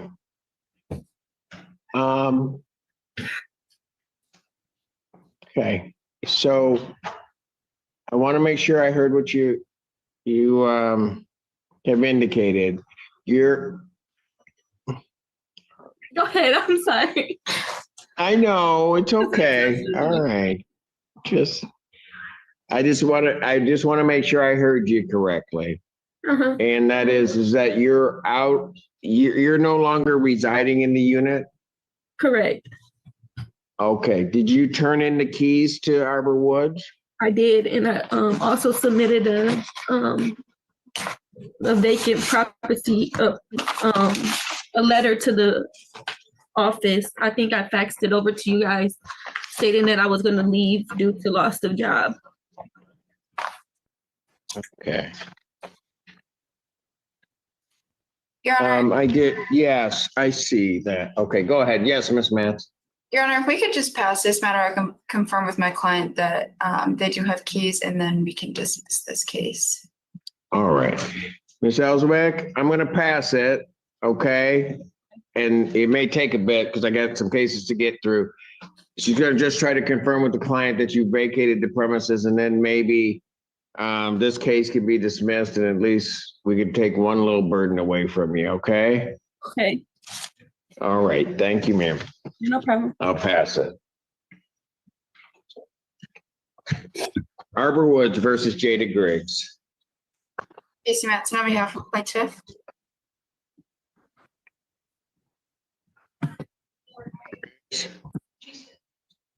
She here? She's gone. Oh, there she is. Oh, there. Okay, Ms. Griggs? Yes. Yeah, okay, we've got you. Okay, what is plaintiff's claim in this case? Your Honor, I have rent to retain of $8,673.44. Court costs of $186.00 for a total of $8,859.44. Okay, Ms. Griggs, how were you intending on getting that paid? I have half of it and I had Hawk helping me, but my ledger has a different amount on there. Okay, are you looking at the ledger that includes October or no? I don't know. It probably does. Okay, that's probably what it is. That's probably the difference. Okay. So how much do you have to pay to that landlord? I have 3,000 and I'm waiting for Hawk to get back with me. Okay, so you have 3,000 now. Yes. Right? Yes. That you can pay over? Yes. Okay, so let's get that paid to the landlord. Can you do that by Monday or Tuesday? Yes. Okay, so pay that by the 14th. Okay.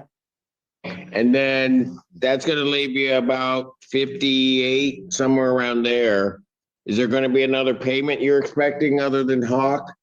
Yes, I have another paycheck coming with like 3,000 as well.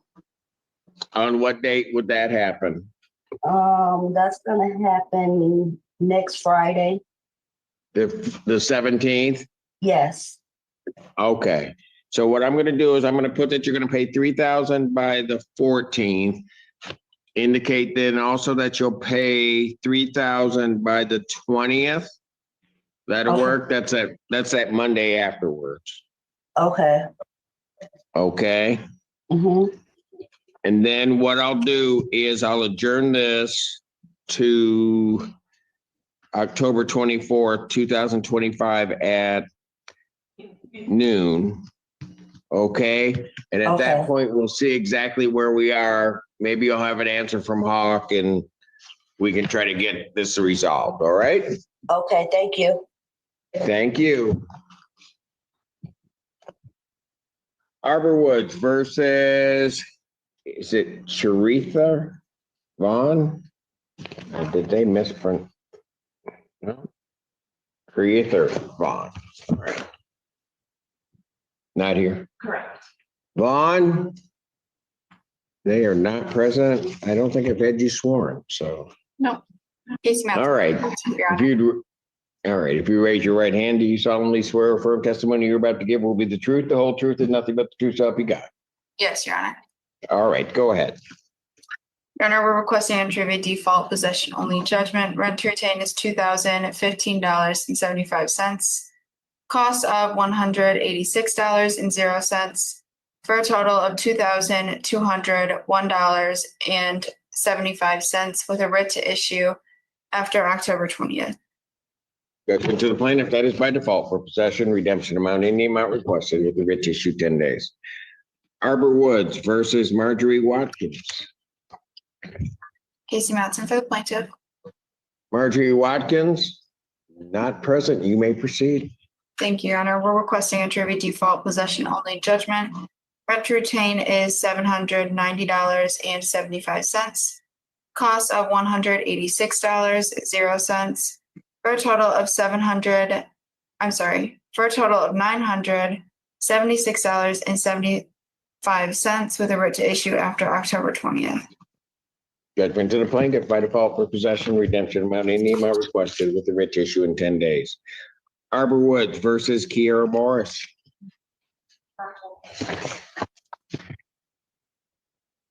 Kiera Morris? I'm here. Yes, I'm here. Where are you? Speak again to me because I need you to light up on my screen. I'm here. She's a dial-in. Oh, you got her. 561. All right. What is plaintiff's claim? Your Honor, I have rent to retain of $1,632.16. Cost of $186.00 for a total of $1,818.16. All right. And ma'am, Ms. Morris, how are you intending on getting that paid? So this situation stems from May, and they put in a non-sufficient funds fee and cashed the money order. So I needed the court docket so legal aid can help me with counsel, because their ledger, I have 3 different ledgers from them, and I don't owe them any money. Okay. I've made all of my so rent. you're gonna get legal aid? Yes, I did it back in May when we had an issue, and I did speak with Rachel Dornbush. She did redo the ledger for me because there was issues with the staff. And after she did it, they went back in and took the credits off and put a lot of fees on there that wasn't discussed with me or their manager. So we've been having this issue since May. So I've been waiting to get to court since May. I did try to put my rent in escrow, but they did the case was dismissed.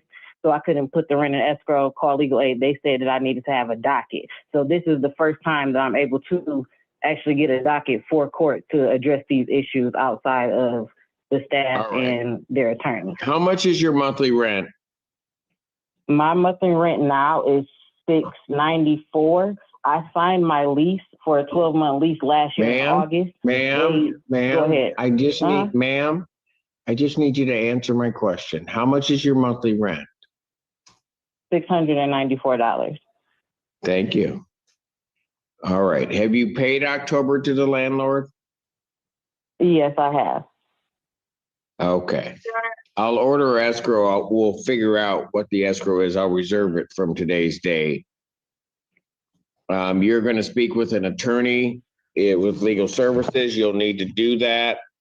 And if they need to be in contact with the plaintiff's counsel's office regarding the ledger issue, they should do that before the next hearing date. Otherwise, I will expect that there'll be a written answer, and I'll order all parties to appear at the adjourn date of October 24th, 2025 at 12 noon. Ma'am, that is an in-person hearing, so you'll need to be present in the courthouse. All right. Thank you. Thank you. Arbor Woods versus Audrina, I think, Owens. Casey Matson for the plaintiff. And your name, ma'am? Adriana. Oh, I did it okay. All right. They have an apostrophe. I don't know if you have an apostrophe in your name. They had one. I do. I said, I don't know what to do with that. So, all right, thank you. All right, how much is owing? Your Honor, I have rent to retain of $1,100.21. cost of $186.00 for a total of $1,286.21. All right. And Audrina, how are you going to get that paid? I like that name. That's a beautiful name. Thank you. I was gonna pay it, but they were supposed to be looking into some water bill issues that I've been having since I moved in. It's been like extremely high or whatever, and they never did get in contact with me. I contacted corporate and everything, and then the officer showed up with the little court paper. But I'm paying it today. So you're going to pay it today, but Yeah. Mm-hmm. but you say there are water bill issues? Yes, like my water bill been $400 since I moved in, and come to find out, I have like all type of leaks around here. I put in multiple maintenance requests for them to fix it. They finally fixed it last month, and they told me they was going to look into it, but nobody ever contacted me. So they were going to look into it and credit your. Yeah, but they never did, and I end up getting like I got you. A court order. Yeah. So here's what I'm going to do. I'm going to adjourn your case to the 24th, 2025 at noon. Okay, that's an in-person hearing. How much were you going to pay to the landlord? I was going to go ahead and pay it. No, I know, I got you. But how much were you going to pay? The $1,286. Okay. Yeah. Here's what I want you to do. Mm-hmm. Okay, hold on. Just hold on. Why does everybody want to talk over me? I'm sorry. I'm trying to do like good work today. Okay. And everybody's just yelling at me. Anyway, no, I'm kidding. What I want you to do so we can try to get this water bill thing paid so that you're not in court again at some point, if you think there's a credit that's due you, is to bring the $1,286.21, pay that into court escrow. It'd need to be in cash, ma'am. So pay it not by this Monday, but by Tuesday of next week, the 14th, to the court. I'll set that hearing date, and then we can try to get your water issue resolved. All right? Okay. Mm-hmm.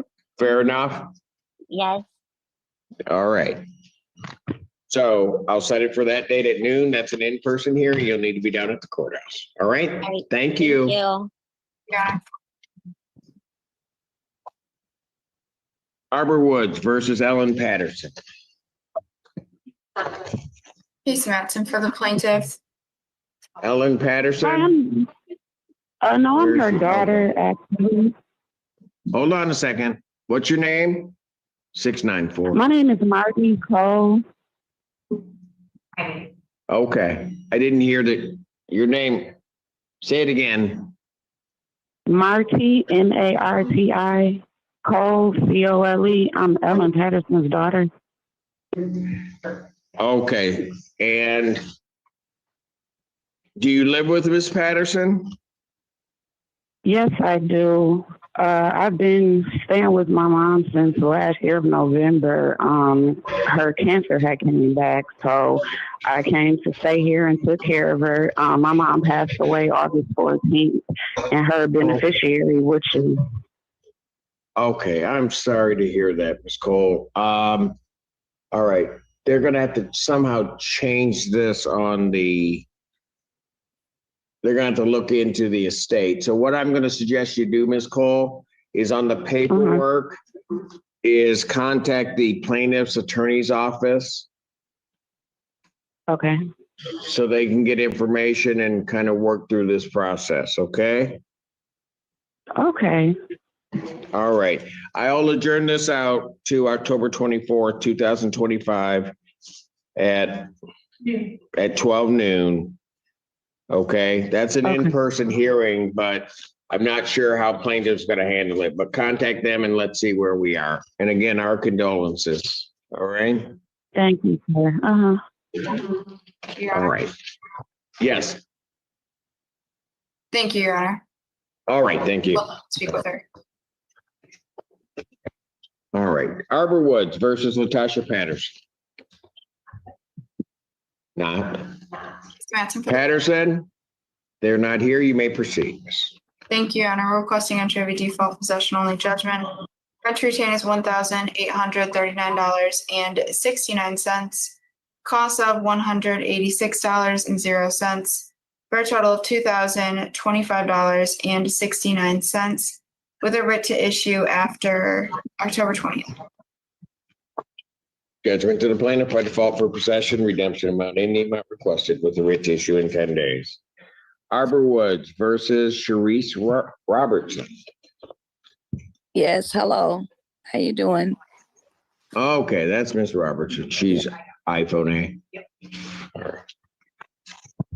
All right. Hello, Miss Robertson. Hello. What is plaintiff's claim in this case? Your Honor, rent to retain is $1,801.00. Cost of $186.00 for a total of $1,987.00. All right. And Miss Robertson, how are you intending on getting this paid? Now, how much do I owe? 1987. 1987. Well, it was a good year. I was 4. I'm kidding. Anyway. I'm sorry. Yeah. I pays every other week because I get paid unemployment. But I was working and my job was seasonal. And when after I stopped working, I had started working for my auntie, taking care of her, Clementine Foster. I was taking care of her, but I ended up getting in a car accident. So now I go to therapy 3 times a week, but I do pay every other week when I get my unemployment, and I have all my receipts. But when they just started taking partial payment, I guess, because when I was trying to take a partial payment before they told me they couldn't take it, I would have to pay that in the next month altogether, and I didn't have it, sir.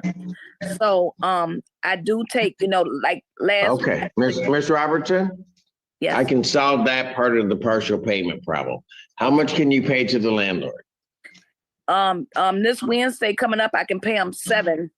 And, 700 this Wednesday, the 15th. Yes, sir. All right. And then when your next payment that you could make to them would be what date? When the next unemployment come, every other Wednesday, sir. So it's every other Wednesday? Yes, sir. So that wouldn't be until after our next date. That's not until the 29th. All right, let's do this. Pay the 700 by the 15th. I'm going to adjourn this out to October 24th, 2025 at noon. To the extent it's necessary, I think Ms. Manson, I'm going to direct the plaintiff to take her payment and apply it to her account. Yes, Your All Honor. right. So you get that paid in, then we're looking at a different balance. You may want to contact the landlord, see if you can work something out to get this paid soon. Otherwise, you'll be in court with me. We'll figure it out. Okay, now you said, so I come on the 25th if I do come to court? On the 24th. I mean, the 24th, okay. So, so I can go on and pay the $700 Yes. this week. Okay. Pay the 700 this week, then we'll see you on the 24th. Whatever other funds, if they come in and you got other funds, pay it to the landlord. Okay? I appreciate But it. they won't reject your $700 payment at this point, okay? Okay, thank you so much, sir. All right. Thank you. Have a great weekend. You too. Bye-bye. Bye-bye. Arbor Woods versus Teresa Robertson. That's who you're representing. Come on up, please, ma'am. We're going to discuss this a little bit. In 25 CR 849, you are Camilla LeBeau. Yes? Yes, sir. Okay. And you were charged with the stage felony on about February 7th, 2025 in Jefferson County, Texas. It is alleged you recklessly caused bodily injury to a child 14 years of age or younger. And that carries with it, if convicted, no less than 180 days up to 2 years in the state jail and a fine up to $10,000. Do you understand the punishment range you're facing? Yes, ma'am. Okay. All right. Let's see. Should a hearing type announcement?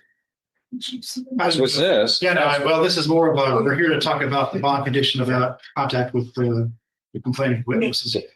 As a last condition. Okay, she was indicted back in July. Okay. Go ahead. Sorry, Judge, I just got, Yes, sir. I haven't had a chance to make copies of these, but she just presented them to me. These are additional letters, but you want to see them first. For what we're doing. What do they say? What are you asking for? Judge, Today. the child involved, Ladarian. Yeah. He's a special needs child, and I mean, the allegations against Ms. LeBeau are that there was injury to a child, but apparently her son is uncontrollable from the school's point of view. I think the grandmother is also, she's the one that's been taking care of him and is unable to control him now. In fact, she's the one that urged us to have the hearing this morning to try to figure out some way somehow that either Ms. LeBeau or somebody can have, access to or possession of the child so that for control purposes, because apparently he's not the ideal student. And that's when we get provided some disciplinary records from Roy Guest, which includes some violent episodes. I had those years. And then a letter from the principal saying that stability in the home is really required. And also a letter from I believe she's a clerk, that's saying that the child has been unruly at best, and they need help. They need help to come in and help control him. Someone that can actually help administer his medications, help control him, help deal with him, that kind of thing. So, and I have apparently, I think it was just the other day, another episode with he's bitten the police officer at the school. I think after a quick reading of this letter, I think this is a quick account of what happened the other day, where he got into a tip with the officer Thoreau, and then some other letters in support of Ms. LeBeau either getting the kid back, so that way someone can manage the child.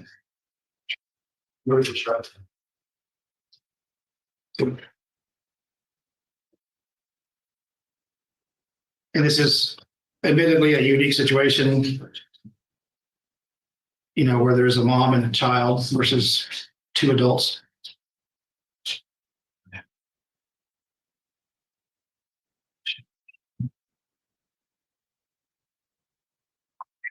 That's someone that's calling up ladies. That way. Yes, sir.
All right.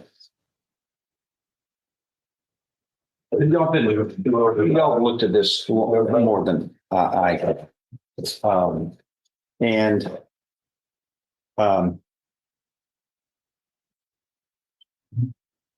Here's the question I'm asking. Is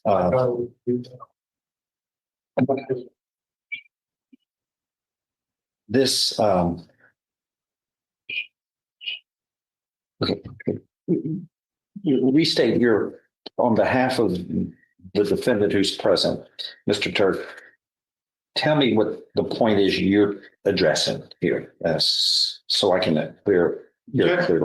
Judge, we're asking at this point, I guess that particular bond condition where she can't have contact with her son to be lifted. So that way, because my understanding from what I've read and the letters I've gotten and the disciplinary, she is about the only person that can control her son. And I think if need be, the grandmother who's been watching the child is here to can say the same thing, that he's difficult to manage. And so in the unique request and the circumstances, they're worried about him running away, hurting others, hurting himself, those kind of things. I understand the context of which we're talking about this as well, and understand the uniqueness of what the request is. I know the state's going to come back with their side, but Ms. LeBeau is requesting either she needs help, the child needs help with life and someone to supervise him. And the grandmother is kind of at wit's end, apparently, and unable to control But him. you're saying she's the answer, the defendant. Yes, at this point, that's what I understood. All right, a couple of things. Number one, she admits she whipped him and she states a belt only. Even if that were true, which the marks are on here, how is that not injury to a child? How is that not injury? What she admitted to is the crime. It's just what happens. The issue of whether there was an extension cord or a belt, whatever it is, each of those are capable of causing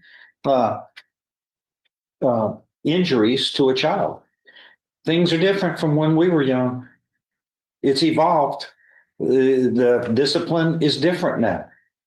But she's charged with injury to a child. She's admitted doing that in this probable cause affidavit. Why is it the child's fault, not hers? That's what we're talking. The child wasn't indicted. She was. Now, in all due respect,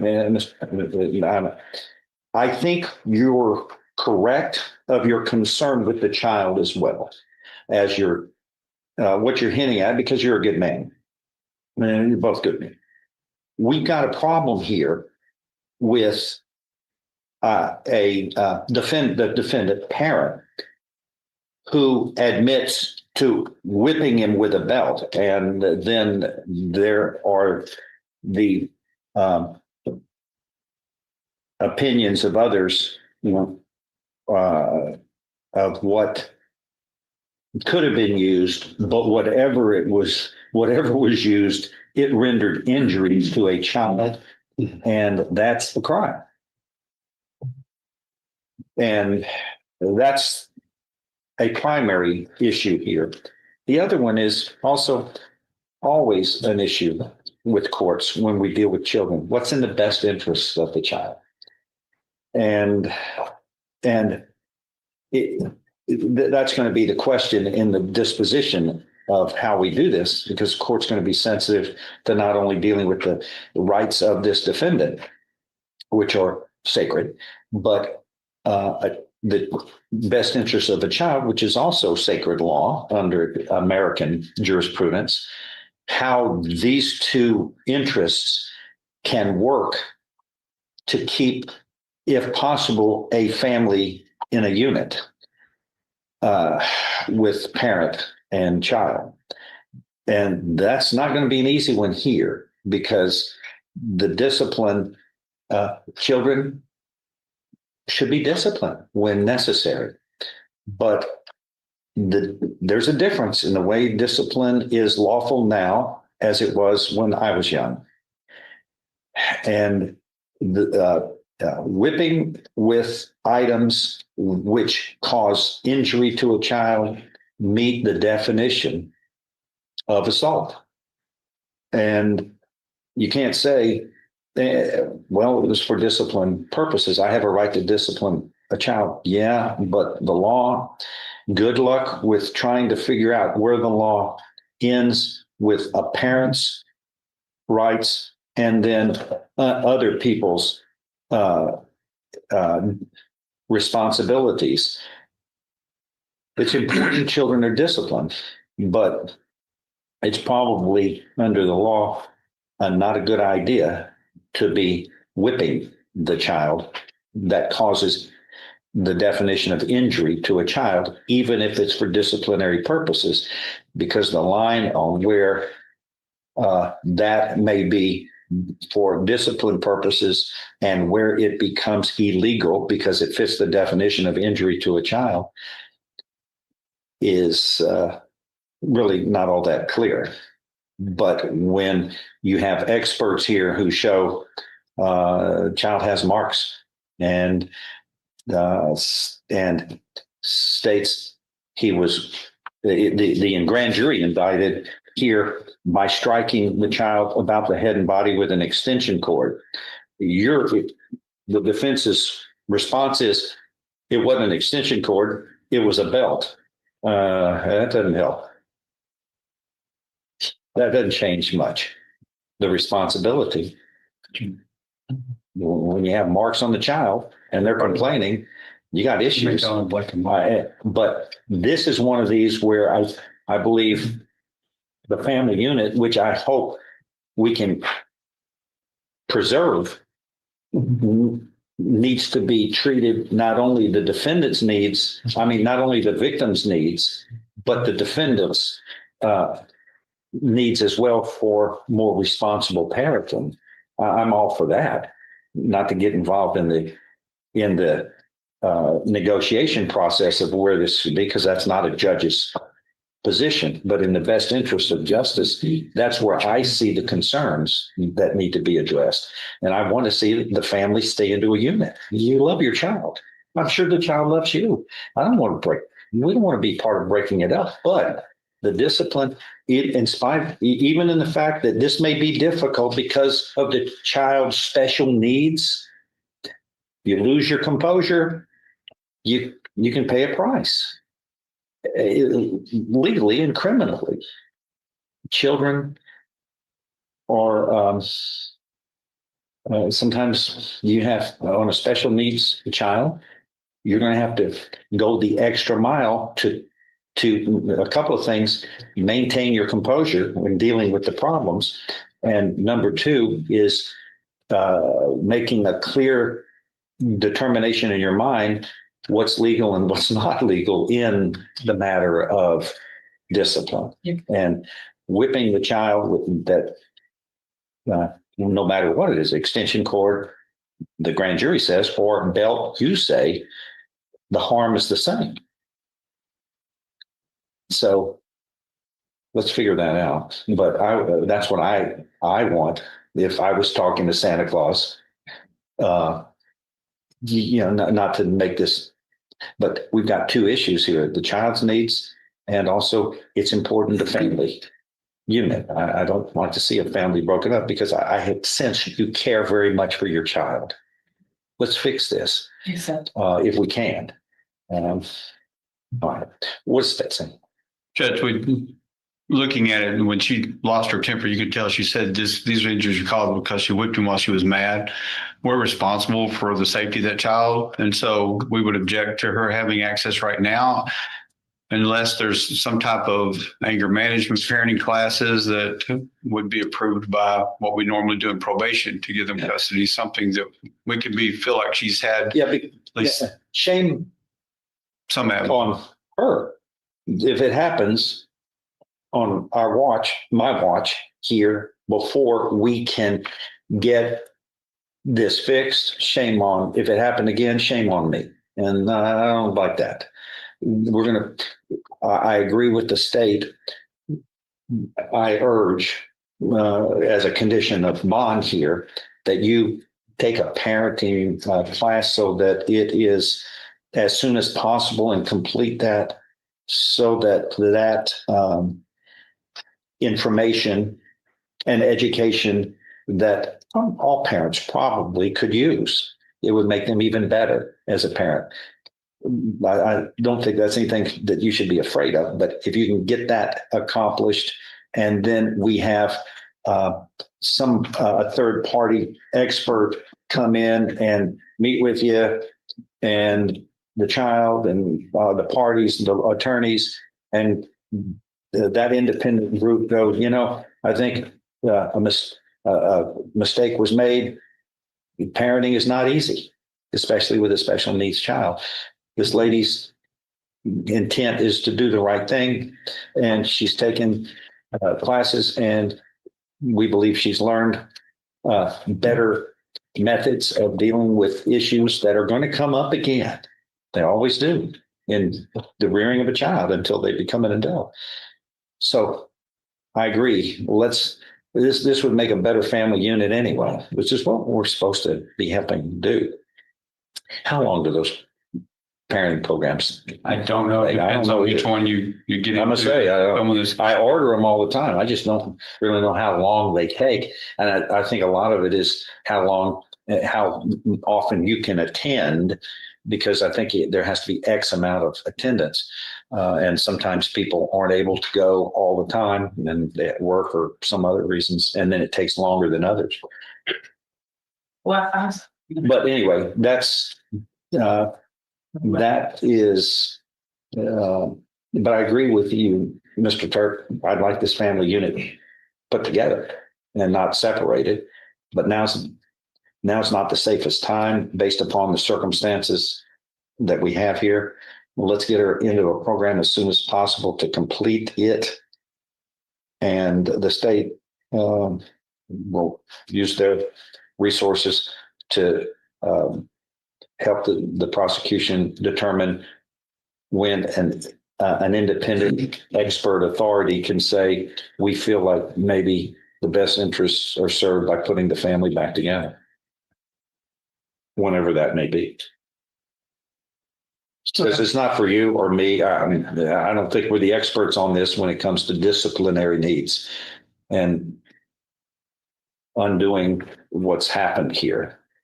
What do you want? It's an announcement today. Just continue it for. Yes, sir. I think thank you. Reset it. So I mean, apparently the court's is ordering her to take the parenting class now. Or is it just something? That's a condition of what your request is. Your request is for her to see the child, unless that's done, and until that's done, this court does not feel like it's in the best interest of the child for her and the child to be together until she goes through the class that would help change her methodology and discipline. I think I might have a resolution of this one. If I can, I'll get with Mike. Okay. We can come back and revisit with you, Matt. Okay. Thank you. Please, ma'am, work with Mr. Turk. He's a good man. Are we doing John Bordash? Yes. What are we doing? We review and let's do a review and how much time? 2 weeks? Or is that too quick? 3 weeks? I mean, yes.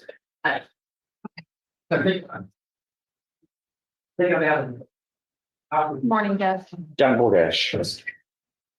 And we received this information from UT Health.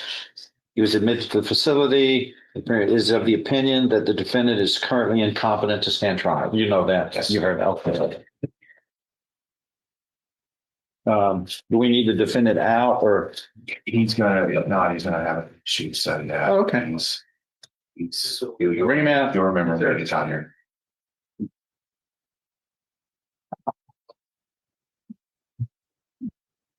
So what is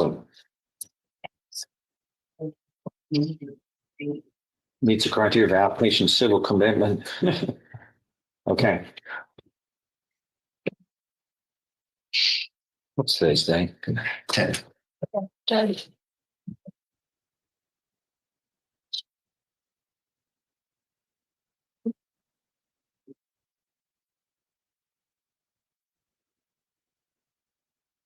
You can see in the case of it.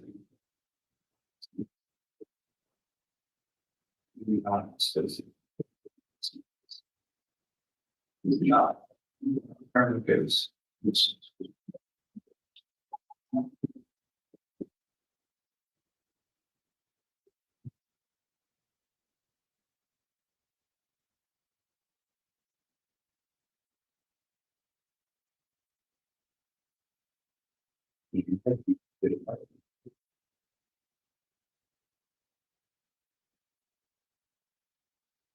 the airman comments and their third party with this discussion.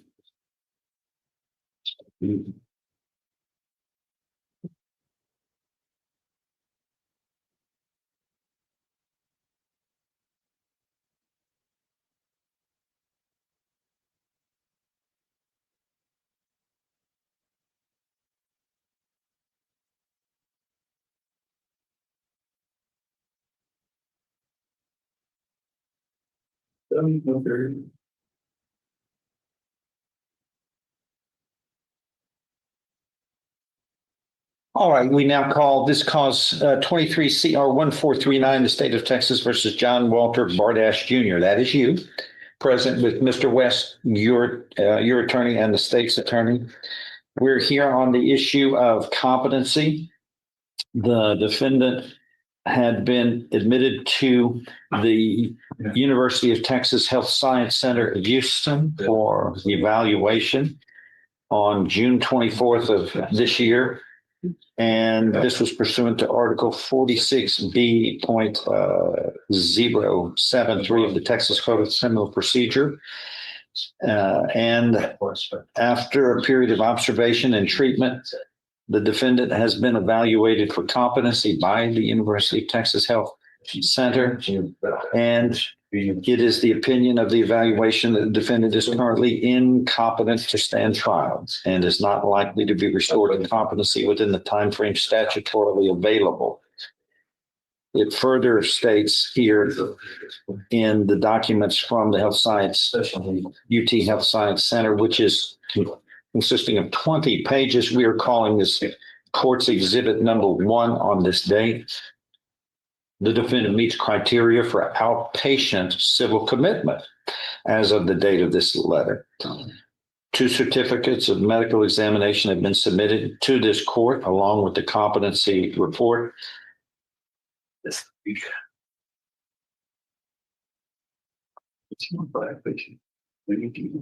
And it goes on to state, if the court chooses to return the defendant for further proceedings, then it respectfully requests the court that the sheriff or your county transport the defendant to your court promptly in accordance with Article 46B.082 subpart B of the Texas Code of Criminal Procedure.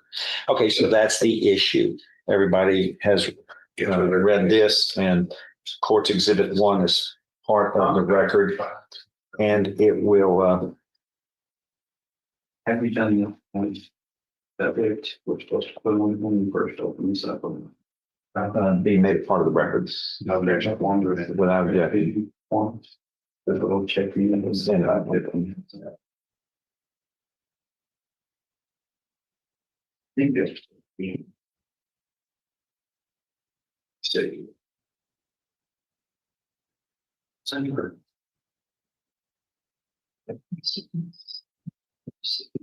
So it was I never done that.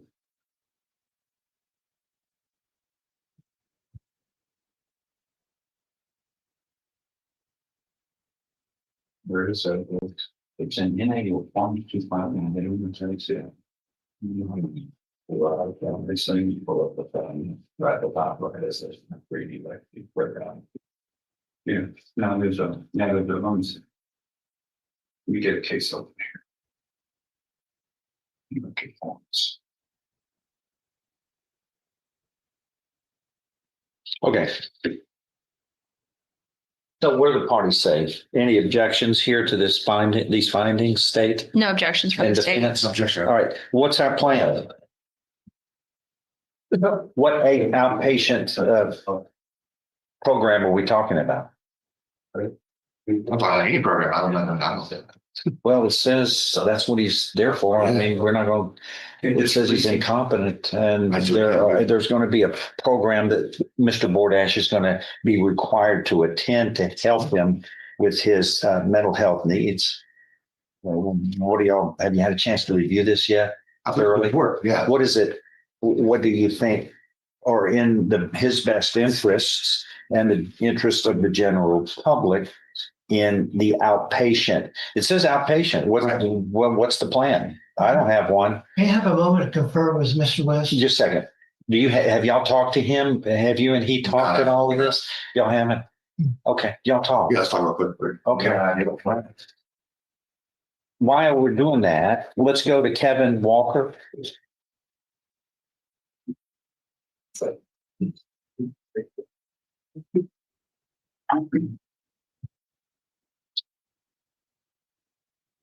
Yeah.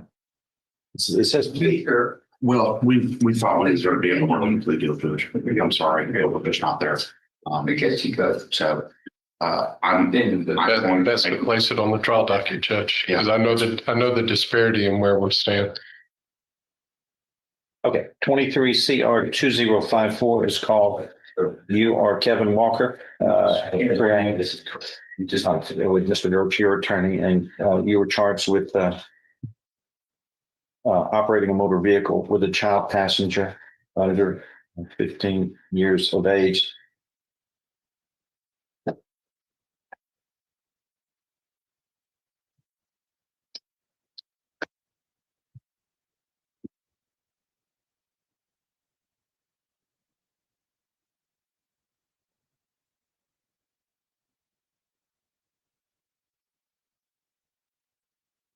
On this side. The process. So this was at about midnight, right? And Gulf in Beaumont, Texas, Gulf and Interstate 10.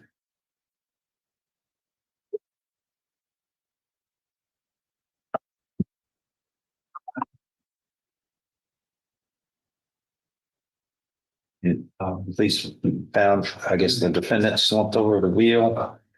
So his car, the vehicle was running.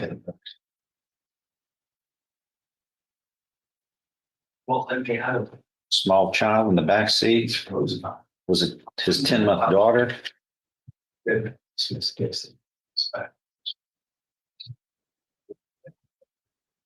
Yeah, it's that battle in the species. We follow on. What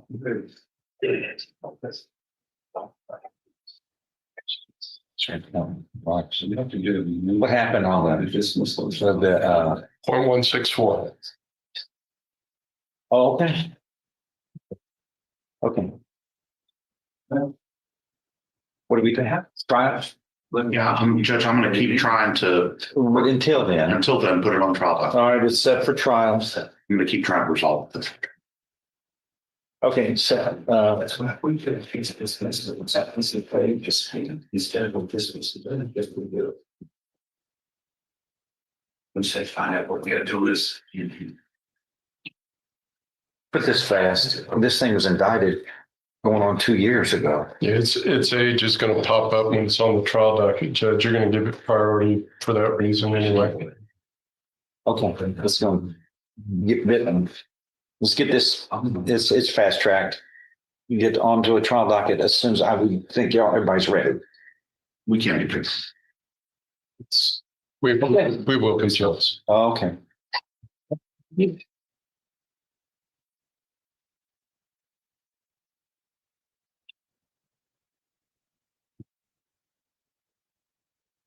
Oh.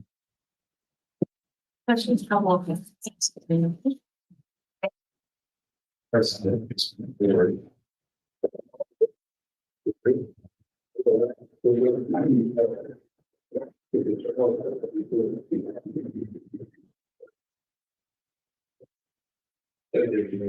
23-41385, the state of Texas versus Orlando Durgan. There's a motion to dismiss before the board. That is being signed on this date.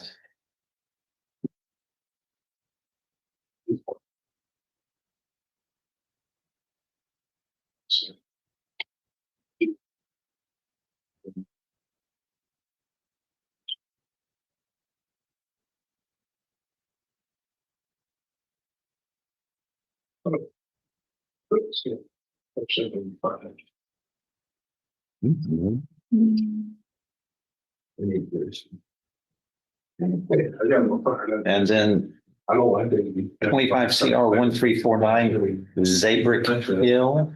A motion to dismiss. The dismissal, Judge. Ma'am, That's a dismissal. and the court signed that. Everybody else does it. No, you just tell them.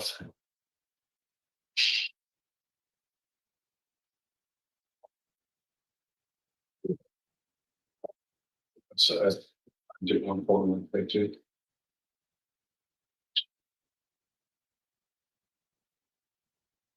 Okay, here, thank you.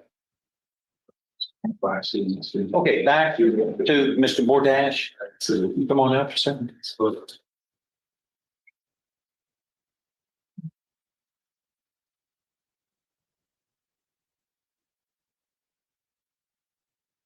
Oh, go ahead.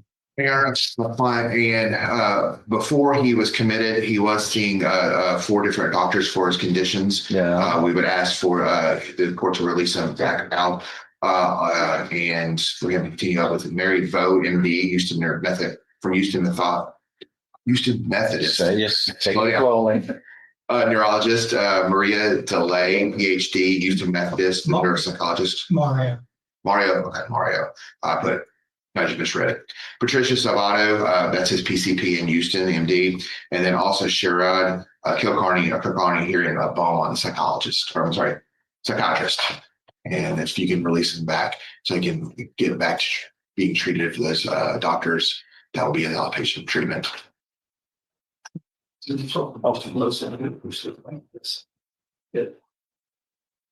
What's they say on that? Your Honor, if he is released today, we do ask that the no contact order with the victims remain in place.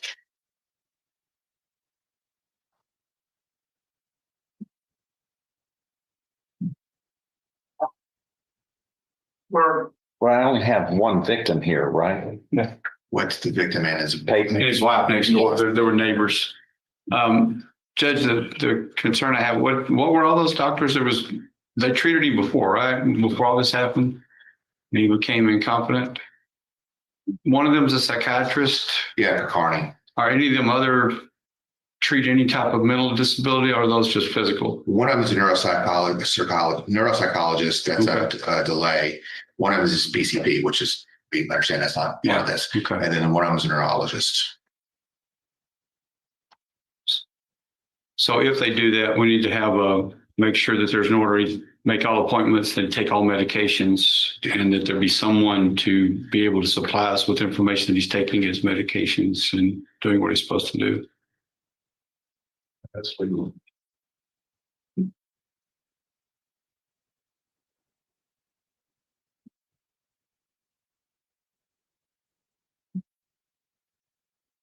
Well, there's still a gap there. He's deciding when he goes to see them. Right. He's deciding. That's why there's help. That's not going to work.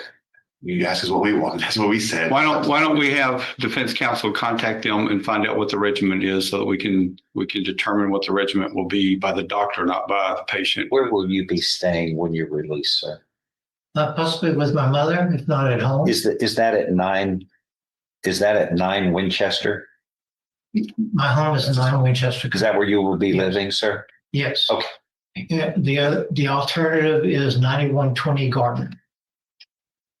And who lives there? My mother. Okay.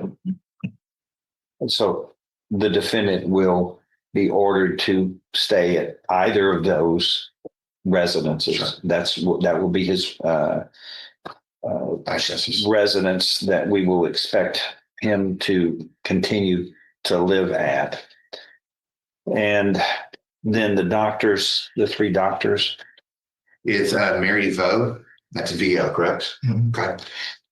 VO or VU? VO, what have you. And where is this physician? In Beaumont? Houston Methodist. I keep saying Methodist wrong. Houston at Methodist Hospital? Yeah.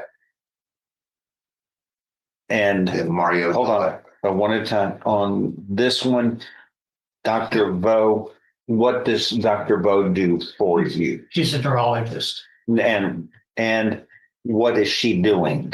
And how is she treating you? Not she's treating you politely. I mean, what methodology is she using to help you? Oh, I was all set to do an assessment Yes, sir. that consisted of an MRI and an EEG. I do. Does she see you routinely though, or was she just to evaluate you with an MRI? Taking over for Erica Green, MD, at Houston Methodist. So what does that mean? Does Dr. Bo see you regularly? I haven't. I was when you're released. I was supposed to be starting up with her. Okay, how often? Well, that's to be determined by her. But I couldn't see Erica Green because she's got a full plate. A what? Too many clients. She's got too many clients. So I was supposed to start up with Mary Vogue. Okay, we'll be replacing the other person. You know, I see Mario DeLay annually. Hold on. And where is Mario DeLay's office? Houston Methodist. At the same place? Yes. Is it DELAY? DULAY. DELAY. PhD. Houston Methodist, right? Yes. I see him annually, if not twice a year. And who decides that? He does? I keep up with it all the time. Okay, then I always finish my more often the better. So twice a year will be ordered at least twice a year. Okay.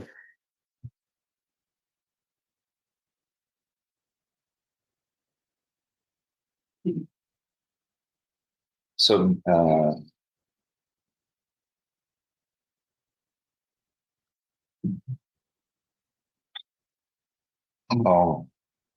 third ones. It is Sherrod, Dr. Sherrod, SHARAD. Last name is Kulkarni, KULKARNI, MD. He's here in Beaumont. Once a month. Once a month.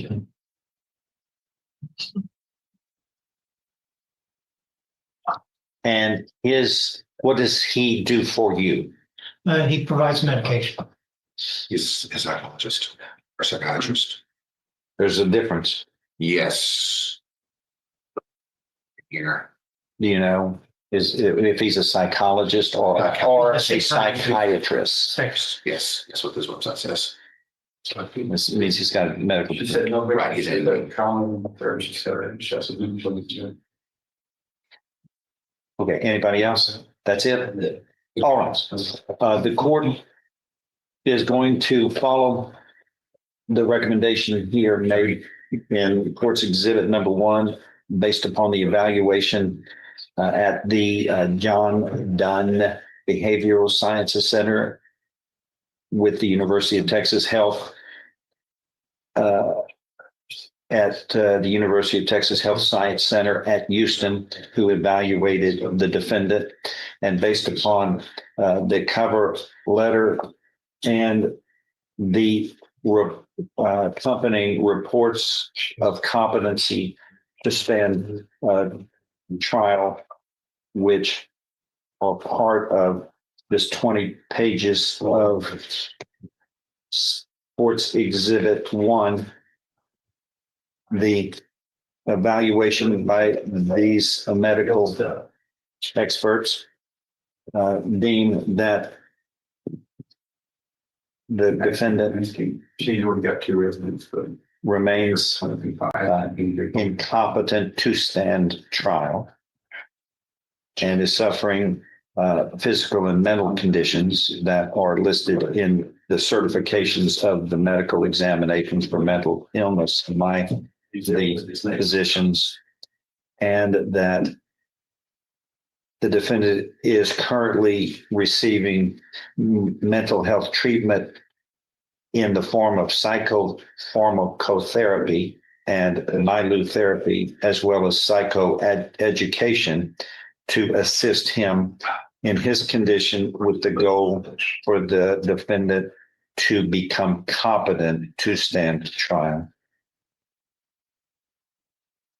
And that It is deemed by the medical physicians treating and evaluating the defendant that he meets all the criteria for outpatient commitment.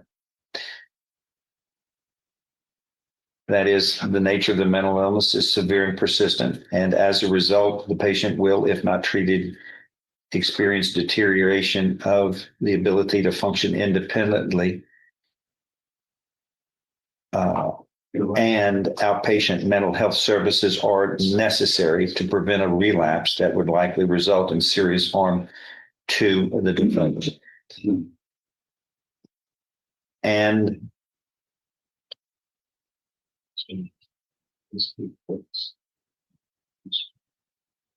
it goes on to state that the patient has an inability to participate in outpatient treatment services effectively and voluntarily demonstrated by any of the patient's actions occurring within the 2-year period, which immediately precedes this examination, or specific characteristics of the patient's clinical condition that significantly impair a rational and informed decision whether to submit to voluntary outpatient treatment. Thus,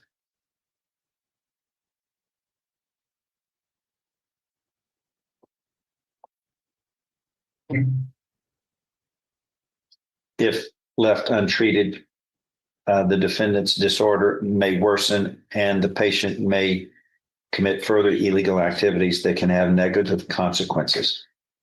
So it is recommended then that the defendant be placed on outpatient commitment, as his condition is expected to continue for more than 90 days, and the patient has received court-ordered inpatient mental health services for a total of at least 60 days before the preceding 12 months, or court-ordered outpatient treatment during the preceding 60 days.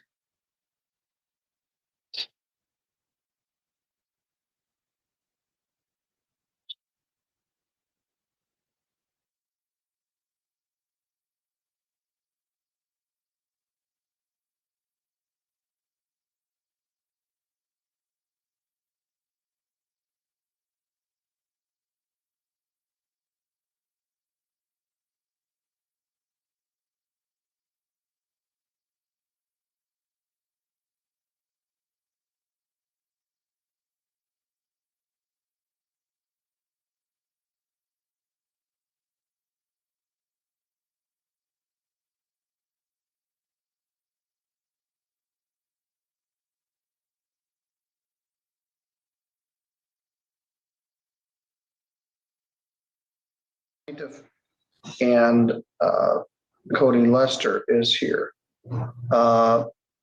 Last time, Catherine Smith was with the children. She wasn't here. We made a finding that the rent through September was $3,600 plus some late fees and some other costs. Mr. Rognitz, what's the current arrearage? At this point in time, Your Honor, I believe, and Nate can confirm for me, October is now due in the amount of $1,200. So the rent through October 10th, which is the due date, is $4,800. There's late fees of $50 a month, totaling $200.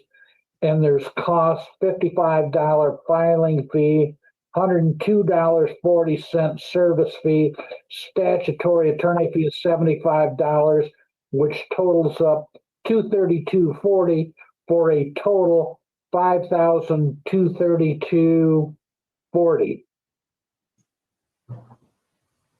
Give me that total again. $5,232.40. Mr. Lester, what's your position? We've been working with Neighborhood Inc. and with Community Action Agency. And to my knowledge, they're working with Nate as well. I'm not exactly sure how far all that's gotten. Usually my wife. Well, we did adjourn this 2 weeks. Have they confirmed that you're going to get some help? I believe so, yes. All right.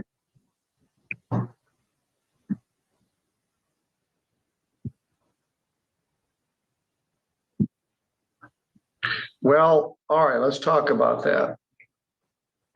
In order to cure this, you have to pay the entire amount. Partial payment will not cure the writ of eviction. You owe a lot of money, $5,232.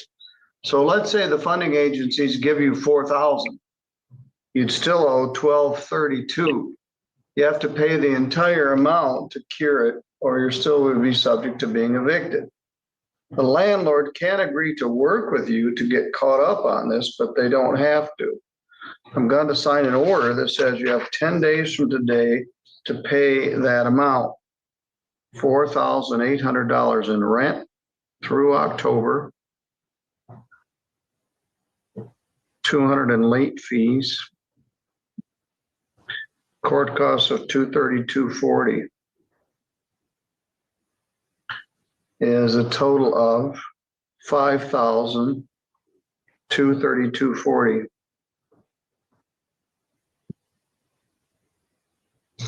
That's due within 10 days, which would be October 20th.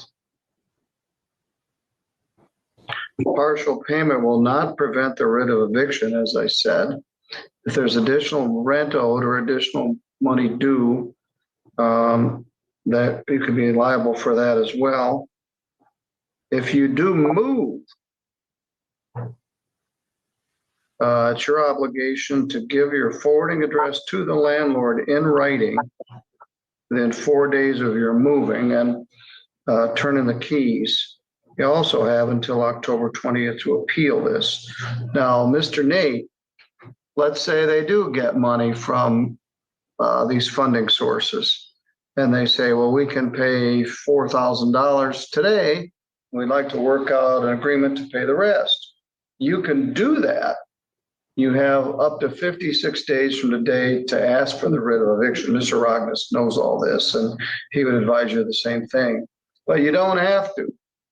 So you can agree to work with them to try to get caught up on the rent. You, like everybody else, probably have a waiting list of people waiting to rent, but it's easier to keep a good tenant in there than to move one out and move another one in. So that's up to your discretion. You can discuss that with your lawyer. Mr. Lester, do you have any questions? Not really, sir. All right, stay in contact with your funding agencies, provide that information to your landlord, and stay in contact with your landlord. Yes, sir. All right, you're good to go. Thank you. Thank you, Your Honor. Thank you. All right, thank you, Mr. Rognus. The next up, we've got two Richmond cases. And I thought I saw Miss Richmond, but I don't see her right now. I have do it Ms. Zolan's case.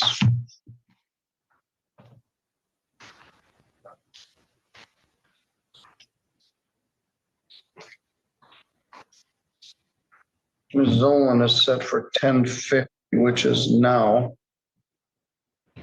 And Miss Richmond isn't here yet.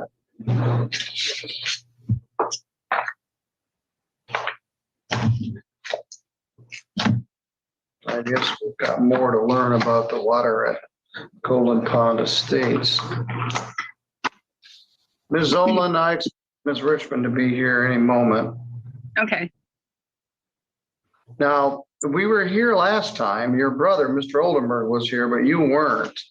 Yes. And so I saw you at another hearing yesterday, I think it was, and reminded you of this hearing this morning. So I'm glad you're here.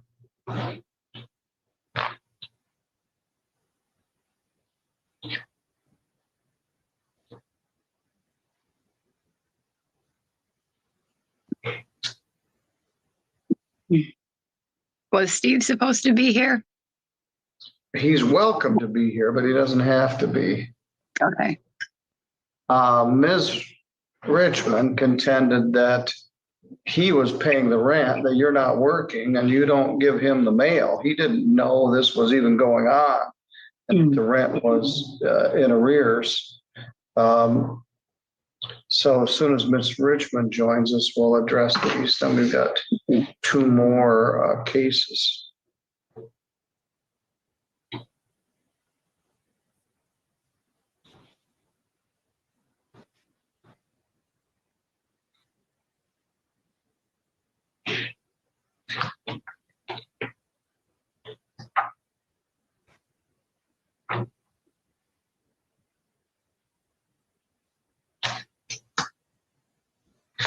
She's usually right on time or early. In fact, I thought I saw her flash across the screen. Okay. But she's not here.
Okay. Still no Terry Richmond. What's up with that? She's almost always, well, yeah, it's set for 10:50. There's a set at 11. Ms. Zolan, have you talked to Ms. Richmond since last week? I haven't talked to her at all. I was out of work a couple months and I am back to work. I was deactivated for false allegations and I had to go through arbitrary to get my job back. My brother went and talked to her privately at some point and she suggested evicting me. I don't know. I don't really know what's going on, what they've discussed. He was going to pay the arrears or work something out, I thought, today. And I wasn't aware that he didn't have to be present, so. Well, if he isn't present, he's subject to default. But he's not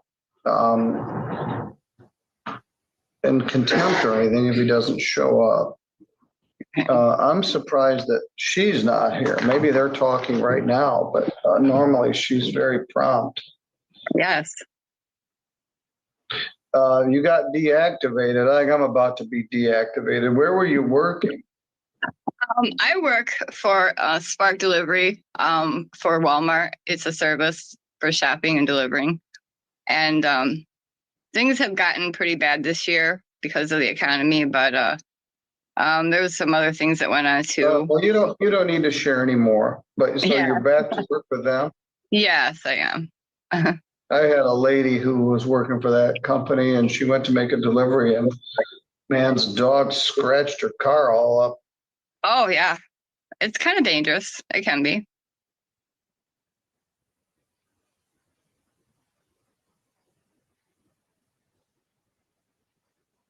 Well, these are all moments of our life we will never get back. I was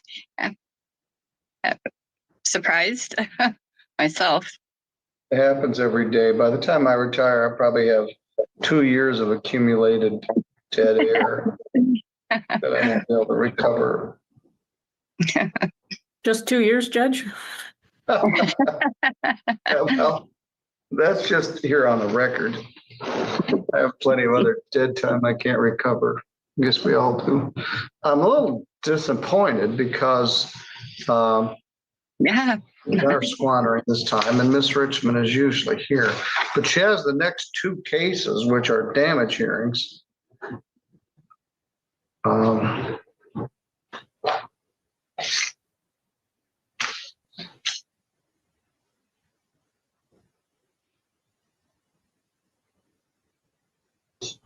Although I have Richmond and Johnson and Wardell, and then supposedly I have Enchanted Glen, but I don't have that file. While we're waiting, how are we doing on the Centerville Mobile Home Park case for this afternoon at 1:30? The Enchanted Glen one, that's the English and Everling. Yes. We stipulated to adjourn that. So That's right. So that was moved. That's still on here, but I signed that yesterday. As far as this afternoon, I thought we were going to be settled on this. They sent us a settlement offer that we accepted, except that it didn't account for October. So I sent some follow-up saying, hey, I assume you didn't mean this to include October, and I haven't heard anything since. So as soon as we're done here, I'm going to try to call, but otherwise I'm guessing we're coming down there. All right, well, I'll be here either way. And Mr. Kloppenstein's just down the street. So he actually likes coming to court, truth be told. I mean, I like coming to court too, for what that's worth. It's an occupational hazard. Elaine, would you call Terry Richmond and find out what the deal is?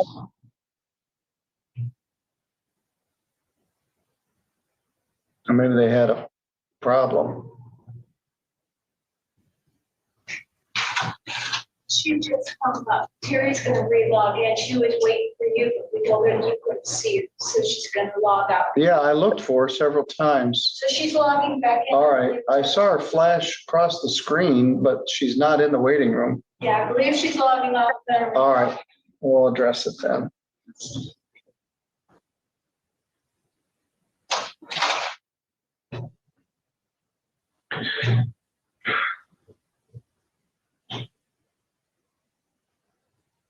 Actually, Judge, to that end, with regard to this afternoon, this is a second hearing here and then damages hearing this afternoon. I don't think I have a connection to those two or not this afternoon, after this. So I'm going to log off. On that. Yeah. All right, very That's good. Okay. Thank you, Judge.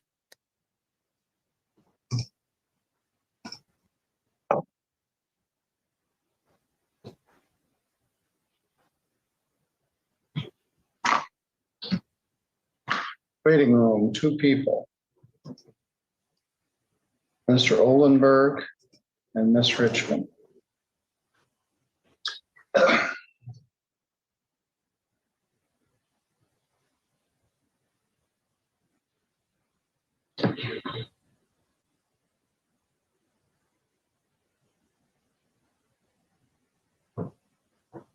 I can't.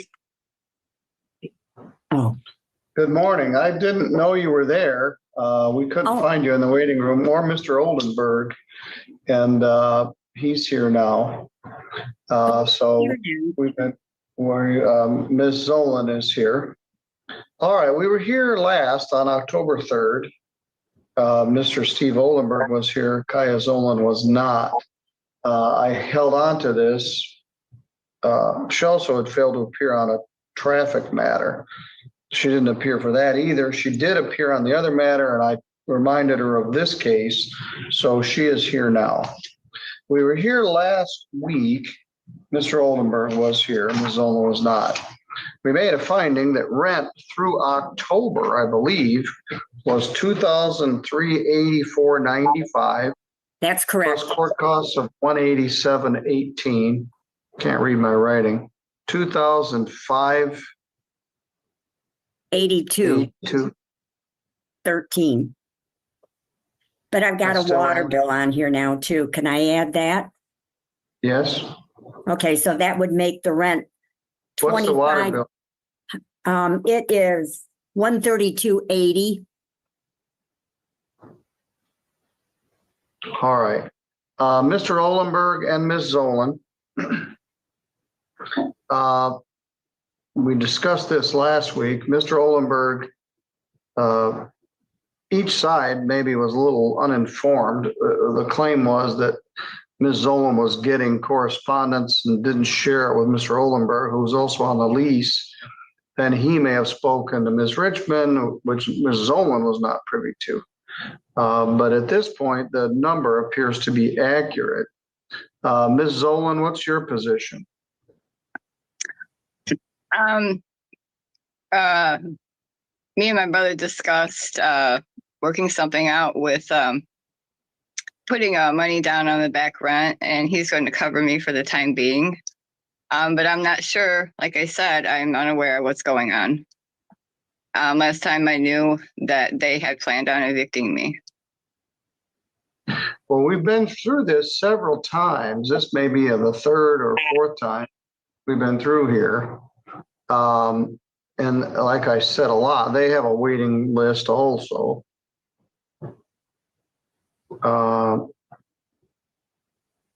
But that's the number. What was the total number again? All right, let's go through that. Through October. Yeah. The number is $2,384.95. We have an additional utility bill of water, $132.80.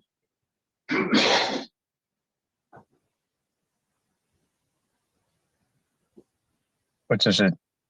And a court cost of $187.18. Add that up. $2,384.90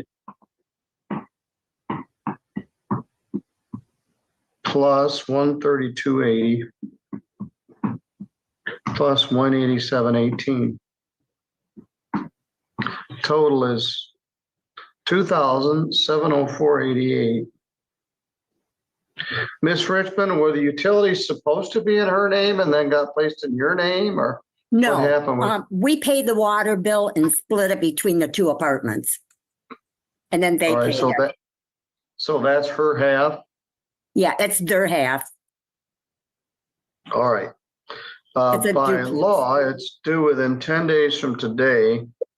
That would be October 20th. Steve? Partial payment will not prevent the writ of eviction. There is no money judgment here at this time. Now, I think Mr. Olenberg knows this because I told him this last week, but let me tell you also, Mr. and Mrs. Richmond know this very well. They don't have to evict you on October 20th. They can agree to work with you for up to 56 days to get the rent paid and up to 56 days more to serve the writ. But at some point, they may just be tired of getting on this merry-go-round of sometimes the rent is paid, sometimes it isn't. But this isn't overwhelming, but that would bring you current through the month of October. Then, of course, on the 1st of November, the next month's rent is due. So you can agree to try to work this out with some sort of catch-up plan. I think you've done that in the past, but that's up to them. They may not wish to do that. So that's the amount. We're going to send it. You can discuss it between the two of you, and then you can discuss it with Ms. Richmond. And I say this almost every time. It's easier to keep a good tenant in there than to kick one out and move another one in. If you're in the apartment right now, it looks neat and clean and well appointed. And there's a benefit to that. This is the half of a house on Walnut Street that I used to deliver newspapers to. That's a nice street. I always liked it. All right, Ms. Zolan, do you have any questions? No, I don't. Ms. Richmond? Nope, I'm good. All right. All right, Mr. Olenberg, Ms. Zolan, you need to talk to each other, but and then you can talk to Ms. Richmond, but she's got some other cases she needs to attend to. Okay. We will certainly be in touch, Terry. Okay, good, Steve. Yeah, I want to get this resolved. So, Yeah, All right, very good. I think it will be. All right. thanks. thank you. Delivering newspapers is definitely a thing that is not a thing, but it was I know. 60 years ago. I wasn't 10. I would have been 14, maybe 13. Let's got 2 supplemental complaints with Miss Richmond. First thing I'm going to do, Miss Richmond, is place you under oath. You swear or affirm. I'm gonna bring Larry in quick. Larry and Lydia. Is anybody here for him? No, no one's here for either case. Okay. Then I guess it's just me. All right. Do you swear or affirm any testimony you're about to give in this matter will be true to the best of your knowledge and belief? Yes, sir. All right. And Larry, as long as you're there, why don't you raise your right hand? Yes, sir. You swear or affirm any testimony you're about to give here will be true to the best of your knowledge and belief? Yes, sir. All right. Have a seat. I saw the pictures that you had supplied, and I'm glad they came without smell-o-vision. Yeah, you better be glad. I think he had 4 or 5 pit bulls over there. Oh, it was a very poor condition. I know. Right. In your supplemental complaint, you do a nice job on these. You do better than many of our attorneys do, and you put it in a format where I can discern it. Thank you. you. Let's talk about this. Do you indicate that the rent through June 18th is $2,294.04? Is that Yes, accurate? Dispose of 10 tires from the backyard at $5 a piece, $75 with labor. Yes. Replace sliding door dogs tore off on the back of the garage with labor, $1,000. Yep, the dogs tore all the siding off the back of the garage. Also, they had a fire and burnt part of it too, half of it. Pit bulls are not my thing. Mine Replace missing basement door, $150. Repair several holes in walls throughout the house, $200. Is that accurate? Well, it's probably a lot more than that, but I'm sure it is. Cleaning excessive filth, $300.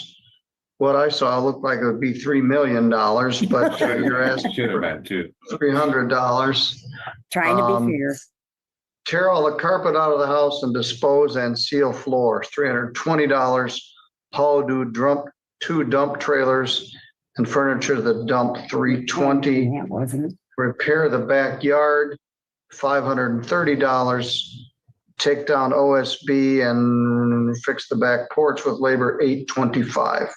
Yeah. So the total amount of damages you're claiming are $6,189.04. Correct. And he there was didn't have no- a deposit. We sold him the house and he quit making the payments and he had a $10,000 down payment. So when he quit paying for the Larry went and talked to him. Okay, sure. He wasn't paying taxes, insurance and all that. And so Larry went and talked to him and gave him $5,000 back and we put him on a lease.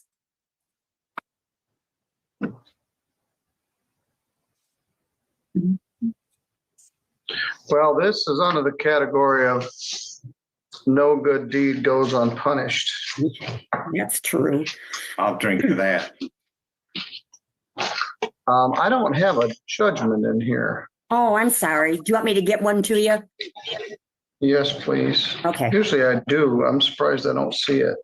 You know, But I I'm gonna thought grant about your that. judgment by default in the amount of $6,189.04. Let's put the costs in there also. Oh, yeah. What was The costs are $70 filing fee, $49 service fee. Did you have to do the writ here? No, he dropped off keys. All right, so that's 110.49 in costs. So the total is what you pled for, 6,189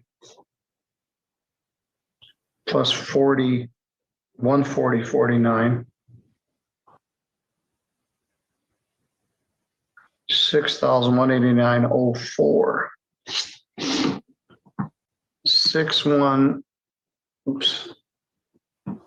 6189.04 plus 140.49 is 6,329.53. Plaintiff will Thank you, Your Honor. submit.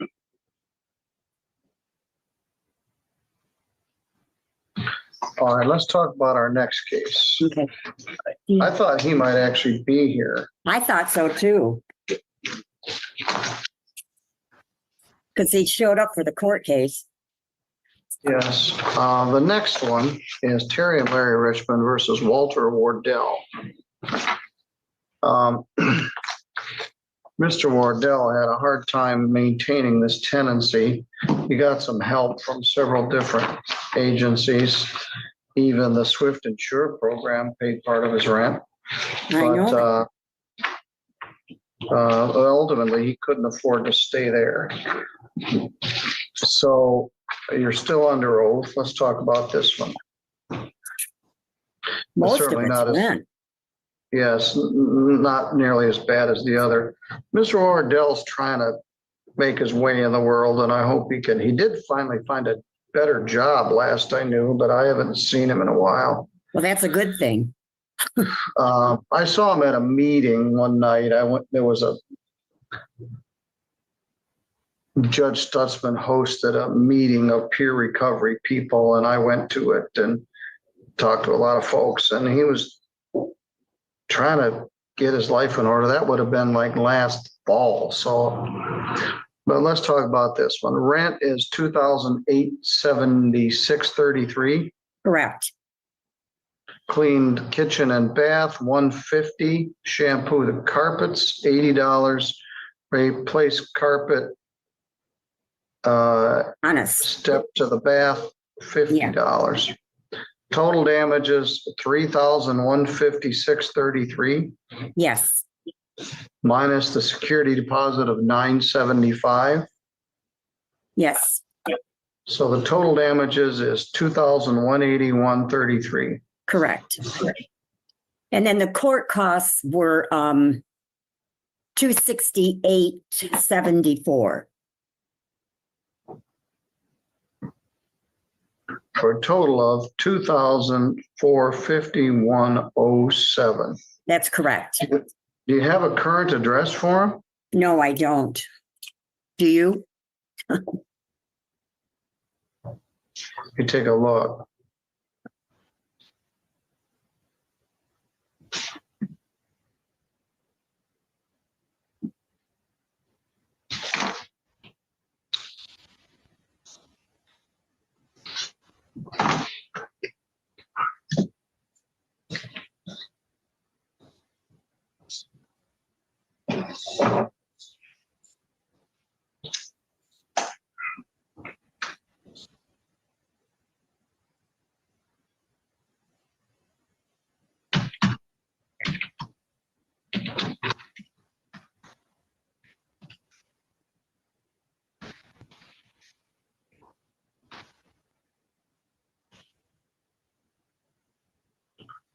No, I don't.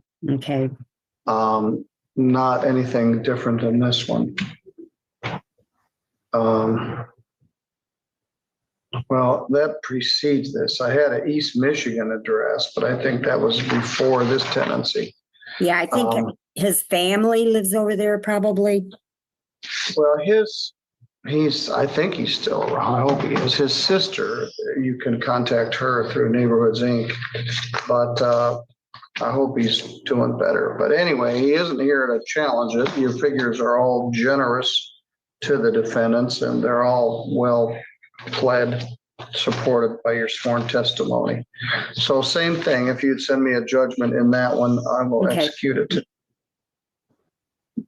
All righty. I'll get it over All right. to you. All right, thanks. All right. Thank you. All right, see you next time. All right. Thanks. Have a good weekend. Working on it, thank you. How do I? Somebody take her out, remove. All right, there she goes. All right, that finishes our morning. Hope you all got to listen to Paul Simon today. We'll be back this afternoon, according to Ms. Bauer, close to resolving that case, but maybe not quite to the finish line. So we may be back, hopefully briefly at 1:30. I've blocked out a bit of time for it.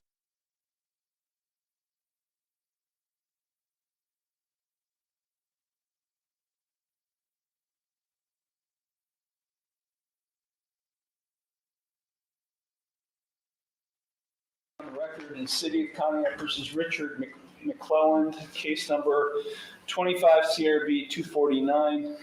This case is set for a preliminary revocation hearing today. Mr. McClelland in this case was convicted on September 24th, 2025 of charges of obstructing official business and aggravated disorderly conduct. As part of his sentence, the court ordered the defendant to successfully continue his treatment at, amongst other things, Turning Point and the Lake Area Recovery Center, including Community Counseling Center, as part of his 18 months of supervised community control. A probation violation complaint was filed against Mr. McClelland yesterday, October 9th, 2025. With a warrant attached to it. Mr. McClelland turned himself in today, and we are going to conduct a preliminary revocation hearing. He is present without counsel. Also present is probation officer Sean Benoit. Mr. McClelland, have you received a copy of the probation violation complaint? Okay, I'm going to read you your rights, so please pay attention to the rights I'm about to read to you. You do have a right to be informed of and to understand the nature and the elements of the complaint filed against you. You also have a right to know the potential penalties that could be imposed. If you are convicted of having violated the terms of your probation, in this case, you face up to 90 days in jail. I could extend your probation from what was originally set at 18 months up to a maximum 5 years. And or I could impose more restrictive community control sanctions, more restrictive than what I've already ordered. Or I could do any combination of those three things. Do you understand that? Yes, sir. Okay, you have a right to remain silent, not to say anything during this hearing that might incriminate yourself. Any statement you make could be used against you. You also have a right to another hearing. That's what we call, in this court, a final revocation hearing. At that final revocation hearing, you would have a right to cross-examine witnesses and to confront evidence presented against you. You would have a right to use the court process to secure the attendance of any witness who you would want to testify on your behalf. You would have a right to be proven guilty by a preponderance of the evidence and a right not to testify. You also have a right to have an attorney who represents you in this case, and I do see not too long ago you were represented by the Public Defender's Office, and if your financial circumstances haven't changed, I could reappoint the Public Defender to represent you in this proceeding. You also have a right to a continuance of this preliminary revocation hearing in order to retain the services of your own attorney or to consult with your own lawyer. If you are convicted of having violated the terms of your probation, you would have a right to appeal the conviction or sentence. That must be done within 30 days of the conviction, and you would be entitled to a court-appointed attorney in the Court of Appeals if you receive a jail sentence and cannot afford a lawyer. Now, if you plead not guilty today to this probation violation complaint, I will set your case for a final revocation hearing in the near future, and I will set a bond. A bond is set by the court to ensure your appearance at all future proceedings, and today you have the right to a reasonable bond. So you have two plea options, essentially two plea options with respect to this probation violation complaint. You can either plead guilty or not guilty. If you plead guilty or admit the complaint, that is a complete admission by you to the complaint filed. And if you plead guilty, I will find you guilty and then I will impose sentence. The second option is you can plead not guilty or deny the complaint. A plea of not guilty is a denial of the complaint filed against you. And as I said earlier, if you plead not guilty, I'll set your case for a final revocation hearing in the near future, and I will set a bond. Do you understand all of the rights and plea options I've just explained to you? Yes, Your Honor. Okay. Officer Benoit, if you raise your right hand. Do you solemnly swear or affirm that the testimony you're about to give is the truth, the whole truth, and nothing but the truth, so help you God? I do. Okay, state your name, your position, and the basis for the complaint filed against Mr. McClellan. Name is Sean Benoit, I'm the City of Conneaut Probation Officer. The basis of the complaint is that Mr. McClellan left Turning Point facility on October 9th, 2025 after exhibiting aggressive behaviors and violating facility policy, Your Honor. Was he asked to leave, or did he leave voluntarily? I can read the report, Your Honor, for the record. I am writing to inform the court that Mr. McClellan, who had been a resident in Turning Point since September 5th, 2025, has been unsuccessfully discharged from our program on October 9th, 2025 due to repeated violations of facility rules and ongoing aggressive behavior. Mr. McClellan was previously given the opportunity to return to Turning Point after voluntarily leaving against staff advice. His return was contingent upon his agreement to follow program rules, meet treatment expectations, and manage his emotions in a constructive and respectful manner. Despite this opportunity, Mr. McClellan continued to struggle with adjusting to the treatment environment. While he occasionally demonstrated motivation to improve his behavior and thinking patterns, he was frequently distracted and focused on the actions of others rather than his own progress. He was repeatedly redirected for responding aggressively during peer conflicts and exhibited difficulty meeting behavioral expectations, often using hostile body language and an inappropriate vocabulary. On October 8th, 2025, Mr. McClellan was formally warned after displaying violence by punching a wall and displaying aggressive behaviors towards a counselor during a session. The following day, October 9th, 2025, he was involved in 2 separate incidents with another client. In the first, staff intervened and successfully de-escalated the situation. However, shortly after, Mr. McClellan re-entered the room and immediately confronted the same client again, using aggressive language and creating a hostile environment. Due to the persistent nature of these behaviors and the disruption they caused to the therapeutic setting, Mr. McClellan was discharged from the program. His recommended level of care at this time remains 3.5 high-intensity residential treatment. Okay. And who's that from? This was from,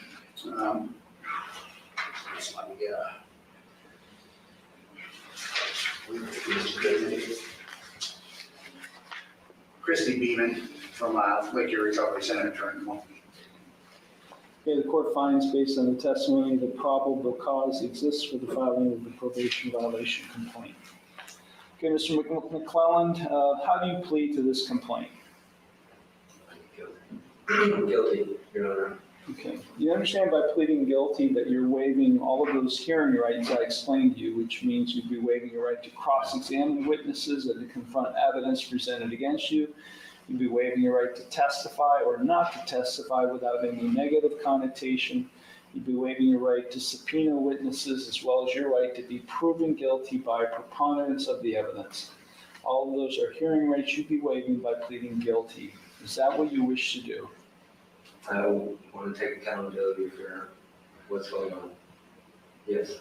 Okay. You'd also be waiving your right to an attorney by pleading guilty. You do have a right to have an attorney represent and advise you in this case.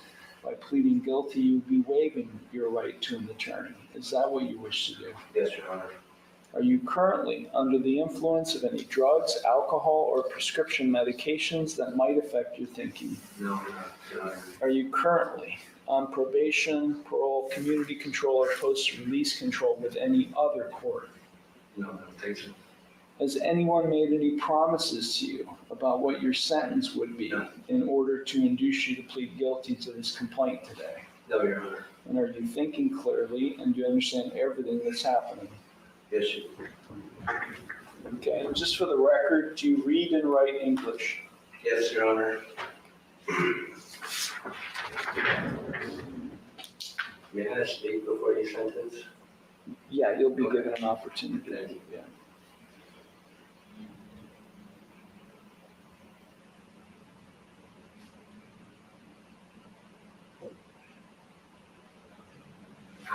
Okay, I'm going to give you a document that's entitled Waiver of Hearing Rights on Probation Violation Matters. Take a minute or two to read it. If you have any questions about it, please feel free to ask me. Otherwise, if you find it acceptable, you can sign it and date at the bottom.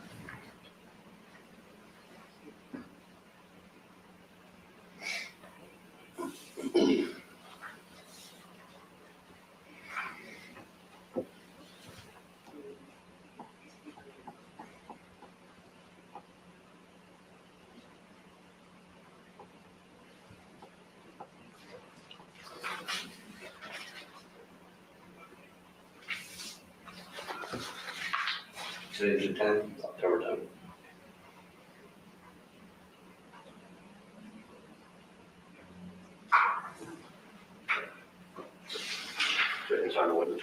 Yes, thank you.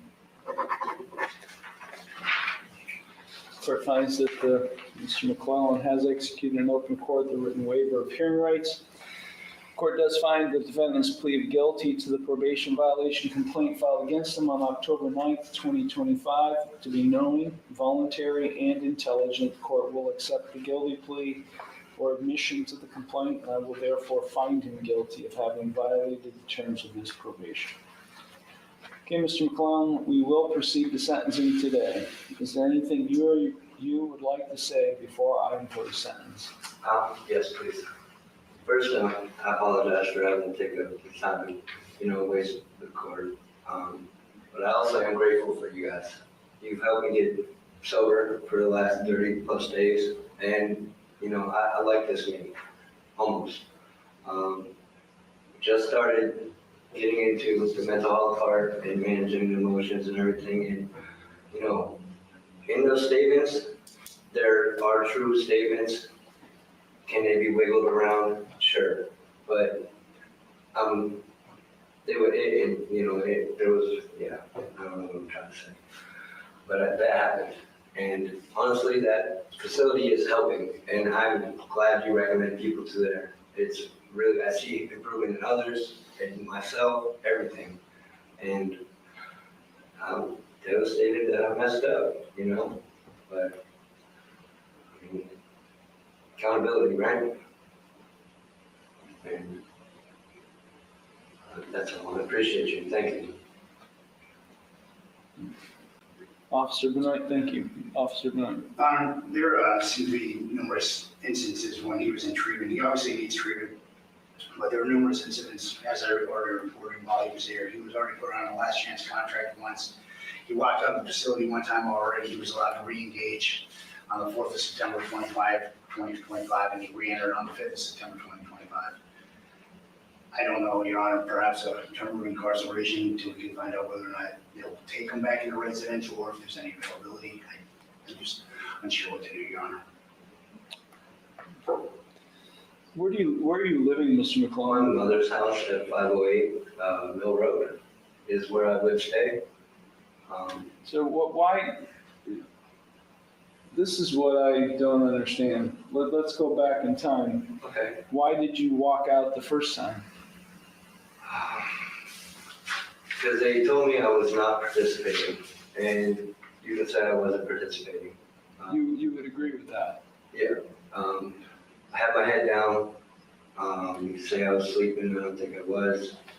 Just paying attention. I have hard focus when a lot of things are going on, so I put my head down. It was fine. She asked me to do a role play.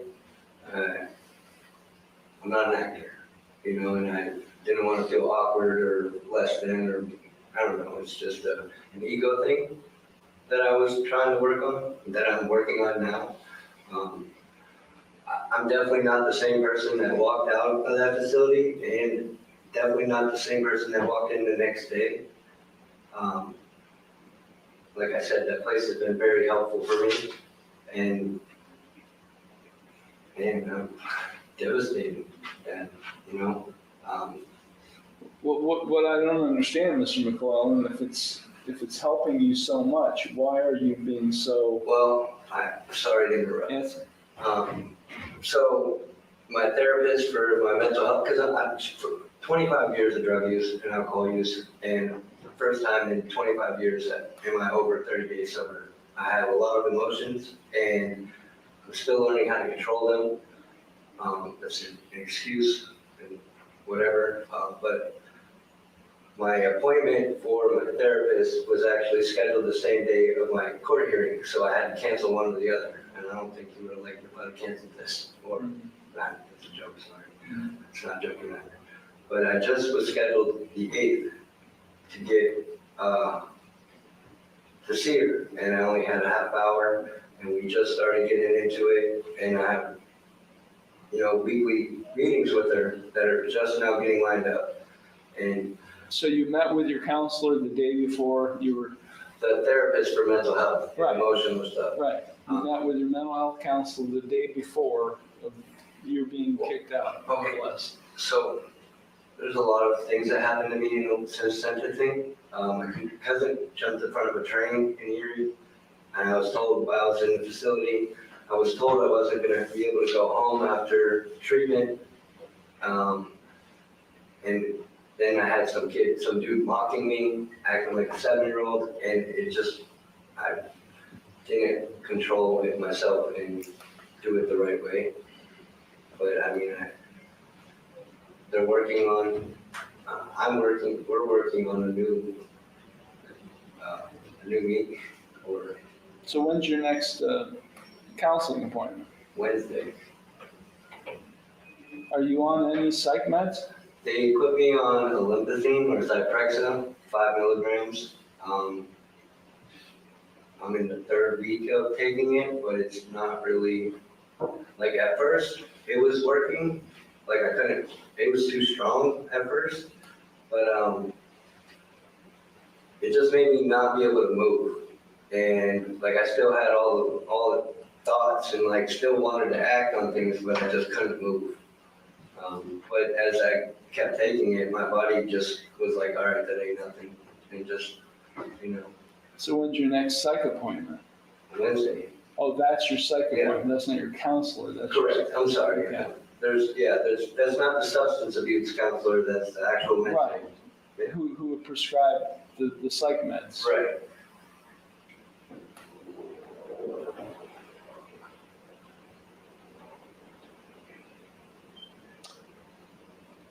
We're gonna recess. Give Lars a call. See if they'll take him now. Okay. I'm gonna before I make a decision, Mr. McClellan, I need to have all the information available. Okay.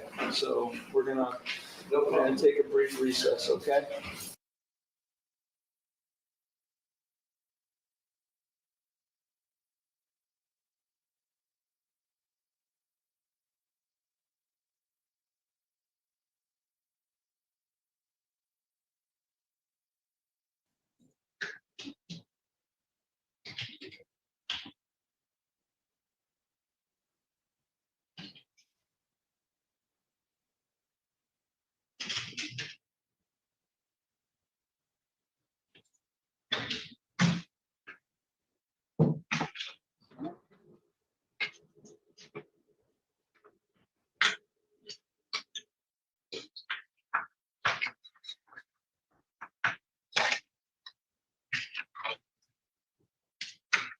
Your Honor, I can handle another client while I'm waiting on the resolution for Ms. Latrice Griggs.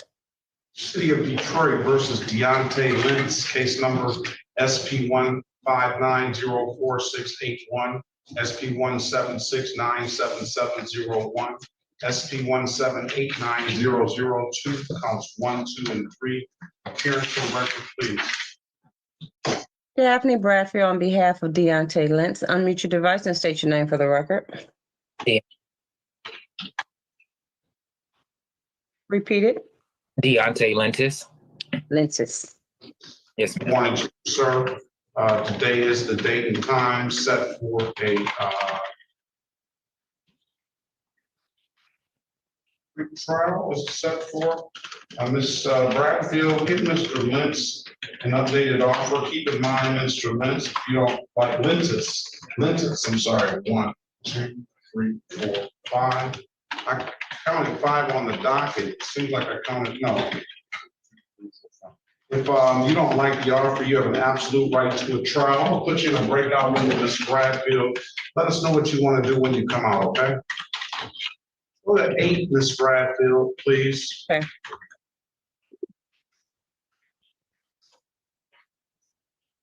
Join the room, Mr. Lentis. Ask him out.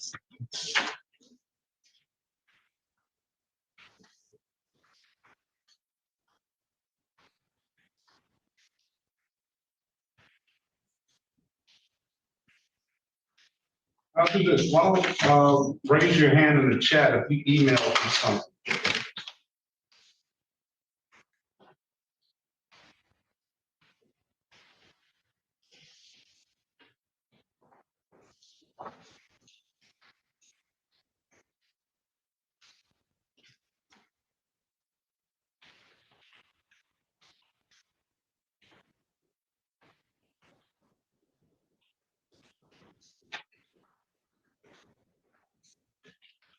Yeah, laughter.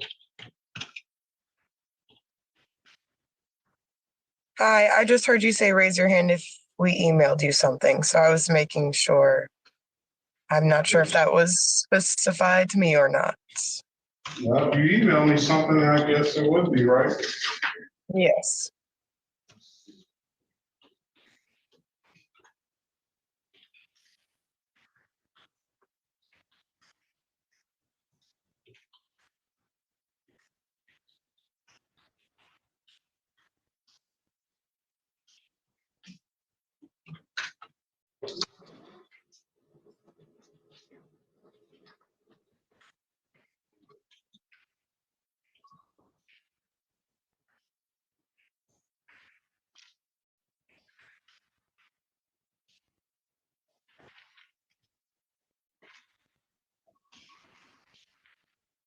All right, this is the city of Detroit.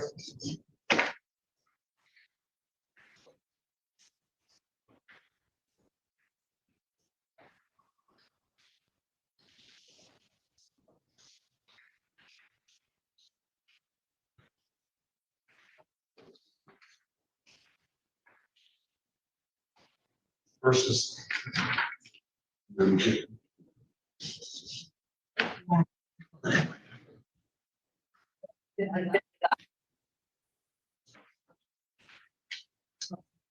This is the city of Detroit versus Thea Elise Lavender. Case number SP 1773272, counts 1 and counts 2. Ms. Lavender, good morning. Do you state your name for the record, please? Good morning, Taya Lavender.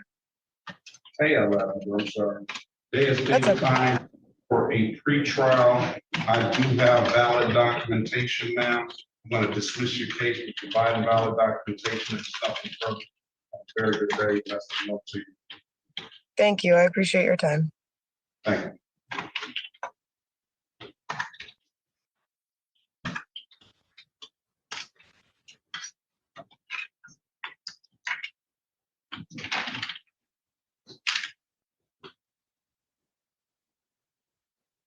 Miss Lamont, I did not see your, oh, I do.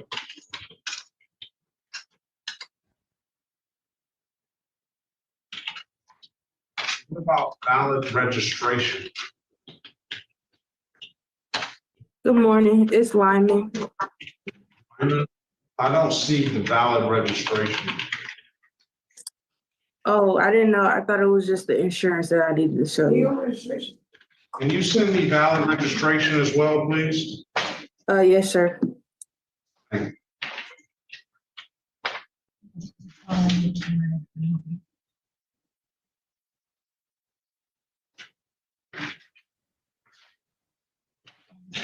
Are we ready on anyone?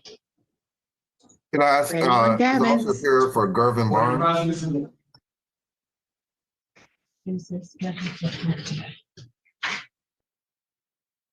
Officer Anderson, is Officer Anderson here? I haven't seen him. If not, we're requesting a dismissal.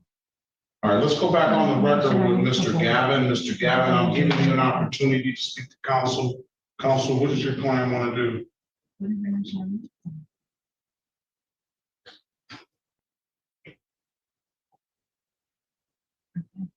All right, Your Honor, my client is requesting appointed counsel.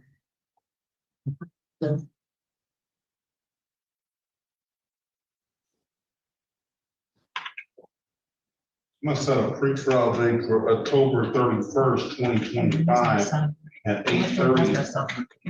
Mr. Gavin, I'm going to ask you to answer the calls you don't recognize. One of those calls should be that appointed attorney. If you don't hear from that appointed attorney by the next court date, we'll get one appointed to you on the spot, okay?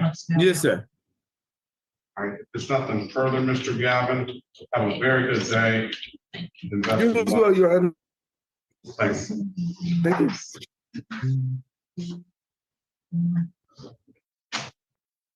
You said he's scared of Monday.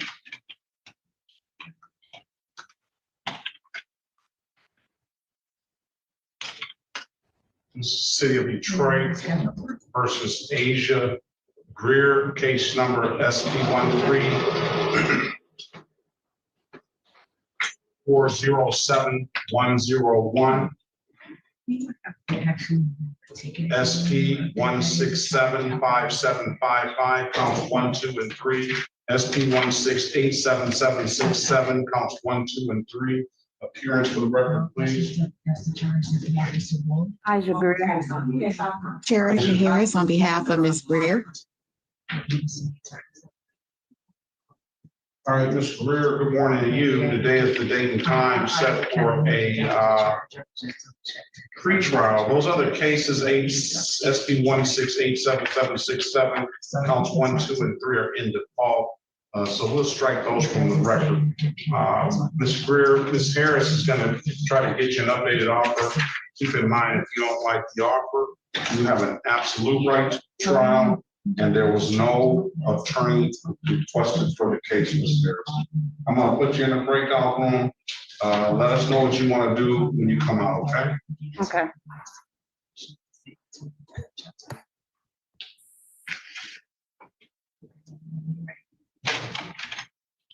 Join the room, pass the matter.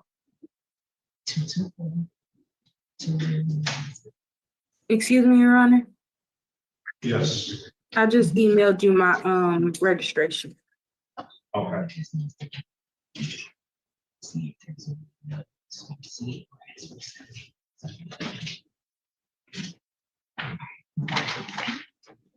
right, it hasn't come through yet. If you want to hold it up, you can. Let me call the case. City of Detroit versus Alexis Nicole Lyman, case number SP 1772442, counts 1 and counts 2. State your name for the record, please. Alexis Nicole Lyman. All right, they have date and time set for a pre-trial. I do have valid insurance, which is really the most important part. Can you, let's see, maybe it's come through now. It has. I'm going to dismiss your case for providing valid documentation, ma'am. If there's nothing further, have a very good day.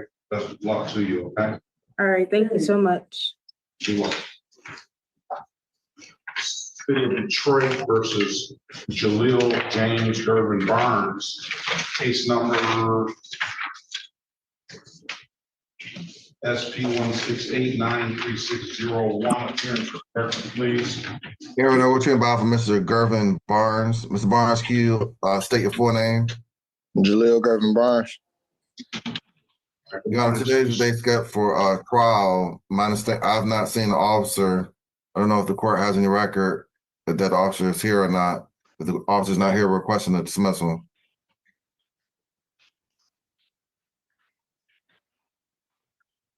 Is there an officer?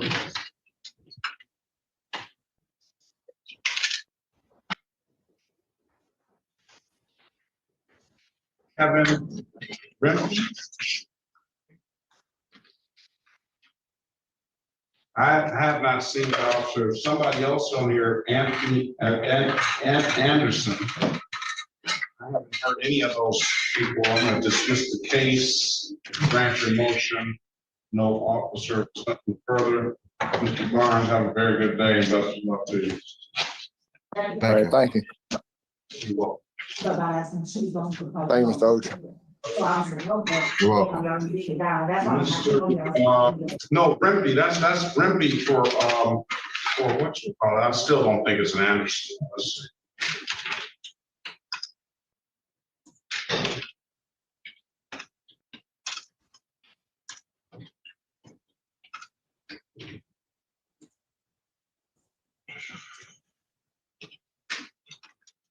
Anthony Anderson.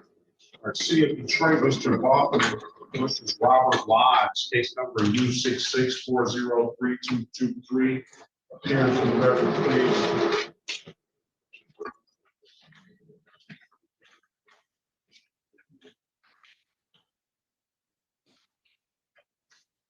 All right, let's pass and give Mr. Baughman an opportunity.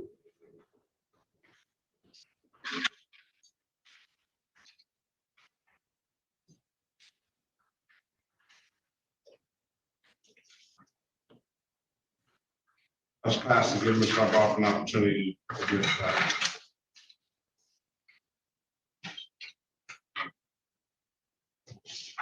Sorry, Robert Lodge here, Your Honor. I couldn't hear you. Sorry. I couldn't mute myself. Okay. I'm here, Your Honor. I'm very sorry. I had the volume turned down. All right, let's go back on the record with Robert Lodge. This is case number City of Detroit versus Robert Lodge, case number U66403223. Appearance for the record, please. May it please the court, Harry Baughman, P55052 for the defendant. Please, sir, give your judge your full and complete name. Good morning, Your Honor. Robert Lodge. Morning, you, sir. Separate trial. Separate trial. Is there Officer Remdy? Kevin Remdy, hearing no response, and there's no officers in the waiting room. I did not see that signed in on my list. Case dismissed. Best of luck to you. Thank you. Thank you, Your Honor. Have a great day, everybody. No one else, Mr. Baughman? That's it for me. All right, best of luck to you both. You too. Bye now. All right, let's go back on the record with Ms. Gentry. Ms. Gentry, I've given you an opportunity to speak to counsel. Counsel, what's your client want to do? Your Honor, my client seeks a trial and the appointment of counsel.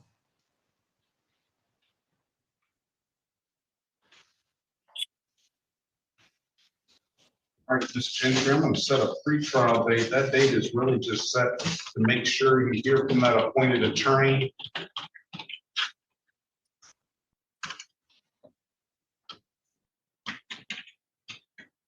And I need a good phone number from you, Ms. Gentry. 517-512-8879. All right, that appointed attorney should give you a call. If that appointed attorney does not give you a call, then we'll get one appointed to you on the spot on October 31st, 2025 at 8:30.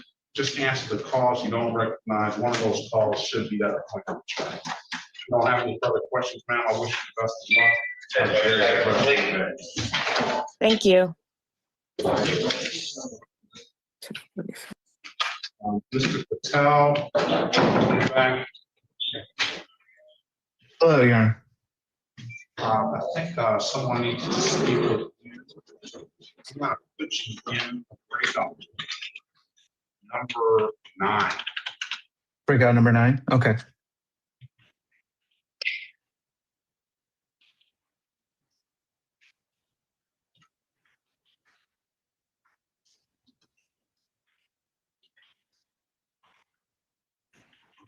All right, let's go back. Let's call this Jessica Lindsay. Are you there? This is the city of Detroit versus Jessica Lindsay, case number SP 1162882, counts 1 and counts 2, and SP 176977741. Appearance for the record, please. Smallwood S. Berry Jr. on behalf of the defendant. State your full name, Ms. Lindsay. Jessica Lindsay. Good morning to you, ma'am. Good morning. What's this set for, Mr. Berry? Pre-trial. Pre-trial. Today's date and time set for a pre-trial. Mr. Berry, get Ms. Lindsay, thank you, Ms. Rath. Give Ms. Lindsay an updated offer. Keep in mind, if you don't like the offer, Ms. Lindsay, you have an absolute right to the trial. I'm gonna put you in a breakout room with Mr. Berry. Let us know what you want to do when you come out, okay?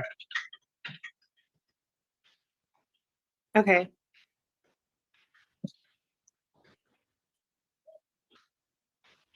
Join the room. Let's pass the matter.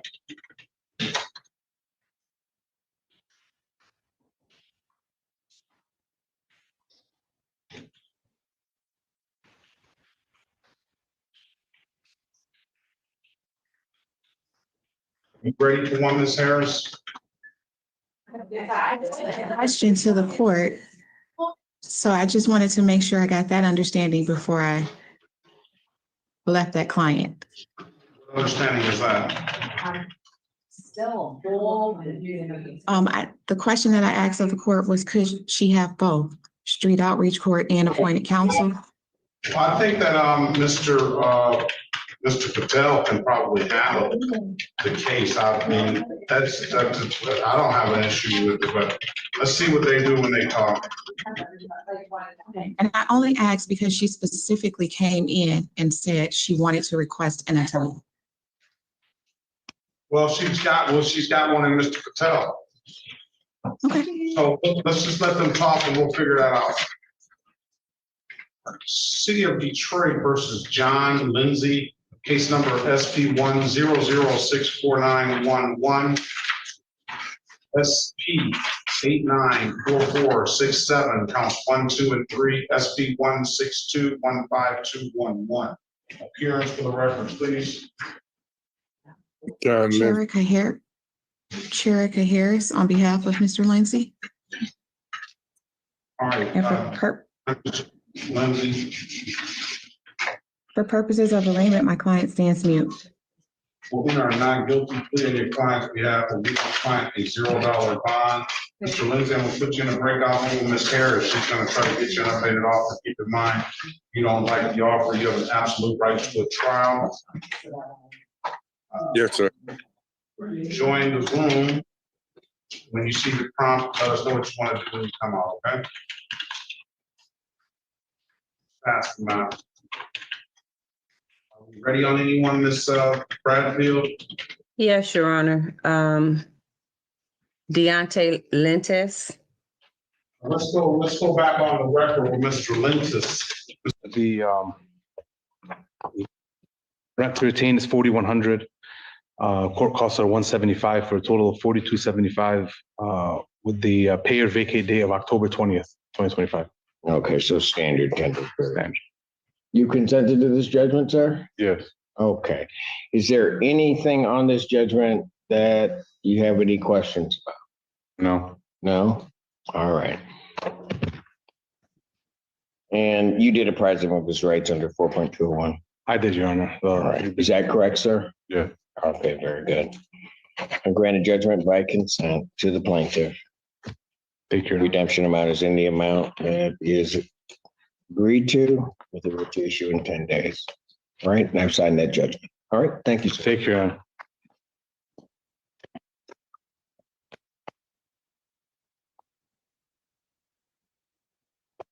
4271.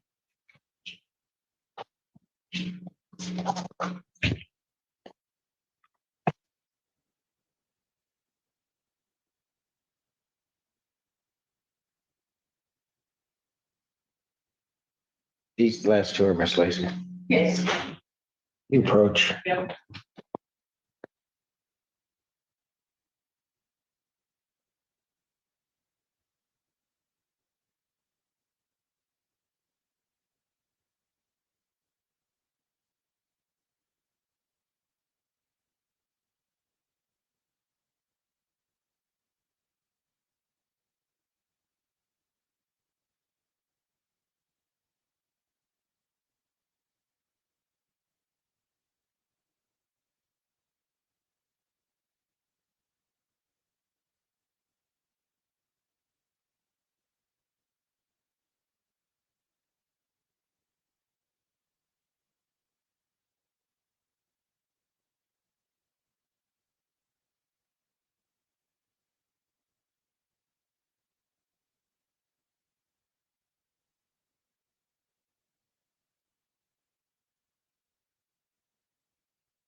Your Honor, Mr. Lynch has a matter he had to resolve in another court to get his license back, and we're asking for an adjournment of his pretrial.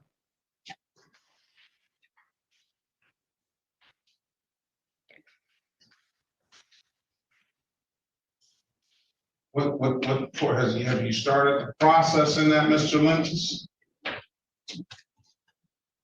Yes, sir. I've already out to the court the process schedule.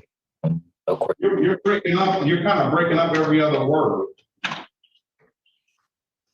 Yes, I reached out to Warren Courthouse to see what the process was for to schedule a court date to see the judge.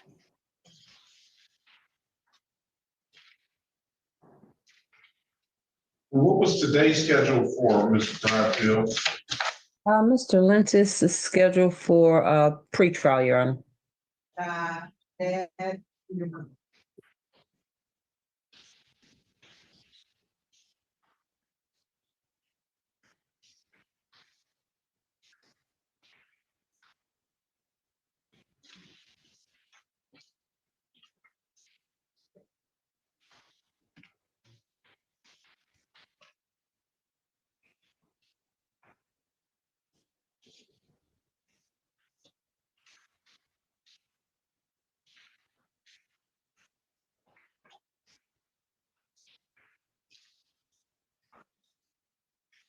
I'm going to give you one more pretrial date, October 31st, 2025 at 8:30. If it's nothing further, Mr. Lynch, I wish you the best of luck on your getting that valid license, and have a very good day. If you don't have any further questions, you're free to leave. Thank you, Your Honor.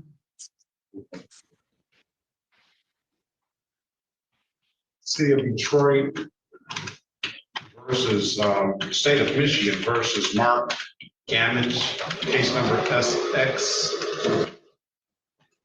457-29011. Appearance for the record, please. Daphne Bradfield on behalf of Mr. Gammage. State your name for the record. Gammage, sir. Repeat that, sir. I don't think that came through thorough. Mark Anthony Gammage, the second, Your Honor. I wanted to, this says, I think it says junior. Yes, sir, I'm second. All right, you want us to change that? Is that the correct, let's see, are you an 86? Yes, sir, 86. Oh, it does say the second, I'm sorry. All right, today's date and time set for a pre-trial. I'm gonna put you in a breakout room with Miss Bradfield. Are you ready? Did you raise your hand because you sent me something? You said I was supposed to. Yes.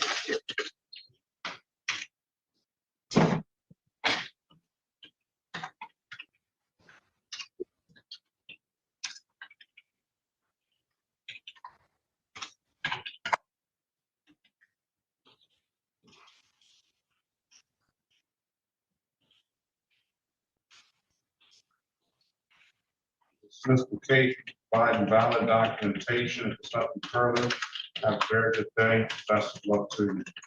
Thank you, Your Honor.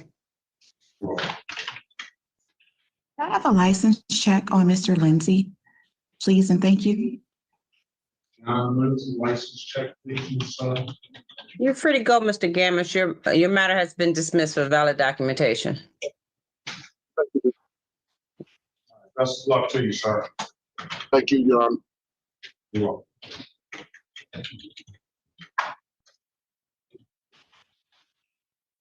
All right, City of Detroit versus Demetrius Garrison, case number SP 1576195, counts 1, 2, and 3.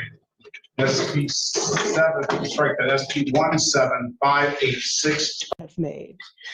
I haven't been able to find a job. Ms. Sergeant, if you don't mind me, how old are you? I'm 55. Don't. All right. I do because there are programs Thank you. for senior housing, but I think you're too young. I have called them. They don't have anything available. I called the Michigan Legal Clinic. They don't have any space available. So you said to try calling next week. Okay. Besides Simpson? I feel like I'm out of options at this point. So I know that in our conversations, Ms. Jones, While Michigan Legal Clinic did tell her to call next week, she did indicate that she's going to try to find a part-time employment to start. She had a big gap in her employment history, which is causing some problems. Other issues are because of her special abilities. She needs a certain type of employment, but starting out part-time is a comfortable place to begin that journey. And so she did indicate that she would make some effort to do that. And I have been, and I'm working with Michigan Rehabilitative Services. They're working on a plan for me. I think I'm actually meeting with them this week. So you're meeting with them next this week, week, and that's going to develop a plan that hopefully can get you employed. Correct. And if you can get employed, then if there's money available through Hawk, then you can qualify because you have some employment. Exactly. Yeah, it's quite a catch-22. All right.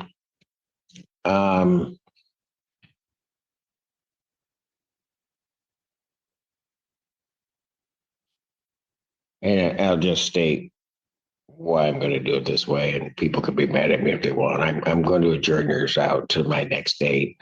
I'm doing that clearly over the objection of plaintiff. They may be entitled to a judgment, but for purposes of the record, Ms. Ijams, from the day she first appeared before me, was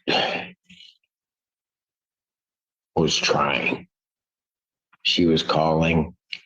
She wasn't getting some responses. She was trying to figure out a system of assistance, which is sometimes difficult to figure out. I also have a disability lawyer who is trying to expedite my case. Right. And I recall that also. Okay. And you were going through using, and I say this to your credit, you were using whatever tools, whatever you had to try to make this work. It's not like you don't want to do it. It's just a lot of people have difficulty getting things done, but you have other challenges. I'm not saying that in a bad way. I know. But you have other challenges that you're trying to sort of fight through to get to a point where somebody can assist you, and then you can find yourself in a position where you're self-sufficient. Yeah. And the other thing is, in this case, as with when I asked you your age, it's always the difficult cases are the people that are in the middle. So frankly, if you were probably a little bit younger, I hate saying this at my age, but it makes you more attractive in the employment market to do stuff, right? Then if you were older, there would be certain programs and assistance that would be available to you. You're right in that middle. Yeah. And to the upper end of that middle, which makes it even more difficult. I've been living in the cracks my whole life. All right. So here's what I'm going to do. I'm going to adjourn your case out. If there has to be a judgment next time, it'll still be relatively within the month of October. I'm going to do that because I'm going to let you to continue to try. And, Ms. Ijams, I'm always one that believes in miracles, and maybe we can see one here. If you can get yourself employed and then maybe talk to Hawk and some funding appear, you're right at that border that if then we found $230 and they can pay the max with Hawk, then you're good. Yeah, I don't know that that'll happen, but I'll be darned if I'm not going to try to give it a shot. I appreciate that, Your Honor. Thank you. Okay. So I'll adjourn this to October 24th, 2025 at 2 p.m. And October 24th. Okay. Okay, thank you. Thank you for coming. You're welcome. All right.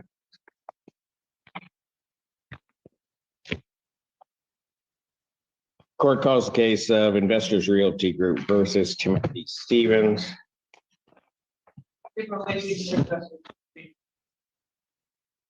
In this case, the other side is not here, which is the civil. Oh, he did? We are, Your Oh, there Honor. he is. You're early today, What? Wow. and we What time appreciate it. was that for? 1 o'clock. It was set for 1 o'clock. I'm late. No, oh, wait, no, Stevens is a 2. I'm sorry, Stevens is settled, Your Honor. I know. Oh, okay. I thought you were That's calling. what why are you interrupt? First, you get on my Zoom and then you start yelling at me and then say, wow, you're early. Like that's a surprise.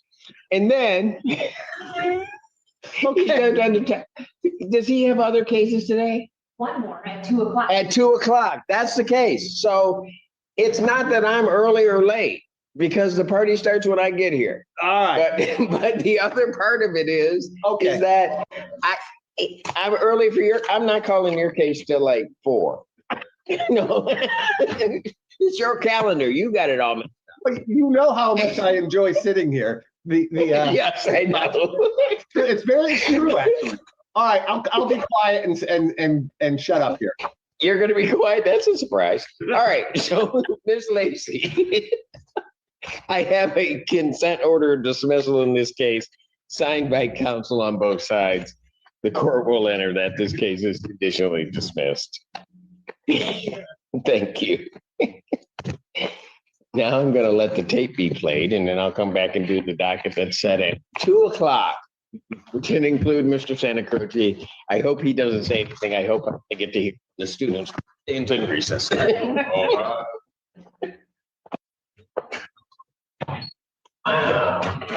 so sweet. Okay. Oh, I can't see though. 1 second. You didn't.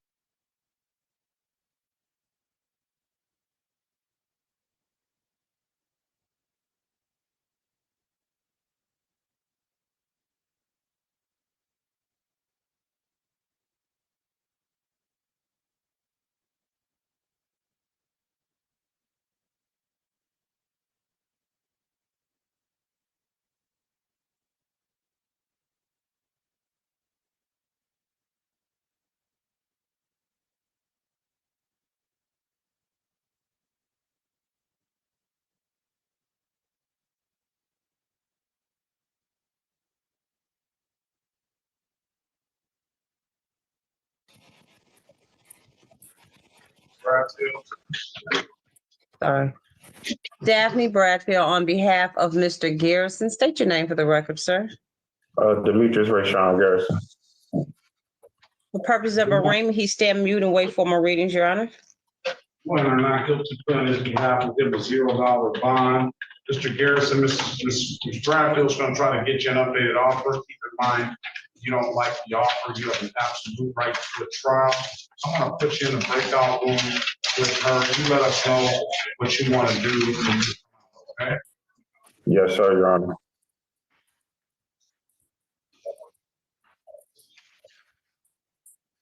I'm gonna put him in 8, Ms. Bradfield. Join the room, pass the matter. Okay, thank you. Ms. Harris, Lindsay's license is valid. Thank you.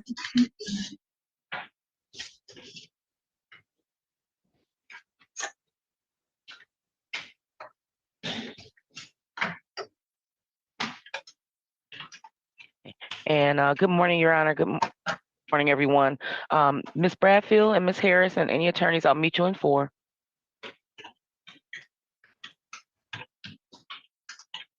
I got you, Mrs. Lewis. Let me bring this iPhone in.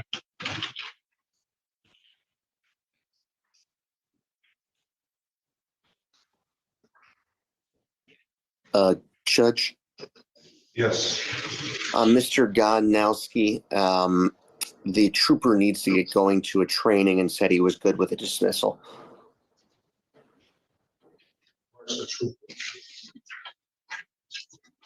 Your Honor, it was Officer Paulos. I'm sorry, officer. Sorry, I thought it was trooper. You're okay. You're okay. Today is the City of Detroit versus Michael Godnowski, case number SP 1790235. All right. Ready? Oh man. Hold on. Please. We gotta wait. Appearance for the record, please. Matthew Dupree, PH 0132 for the defendant. This is a civil infraction matter asking the court to waive his appearance. I've been authorized to act on his behalf. All right, I'll waive the client's presence. Officer Paulos, good morning to you. Can you state your name, badge number, department for the record, please? Good morning, sir. I'm Officer Paulos, badge 3957, Detroit Police Department. All right, day's date and time set for a formal hearing. Go ahead, Counselor. Judge, at the recommendation of the officer, we are requesting dismissal of this matter without prejudice. All right, case dismissed. Officer Paulos, be safe out there. Have a very good rest of your day. And Mr.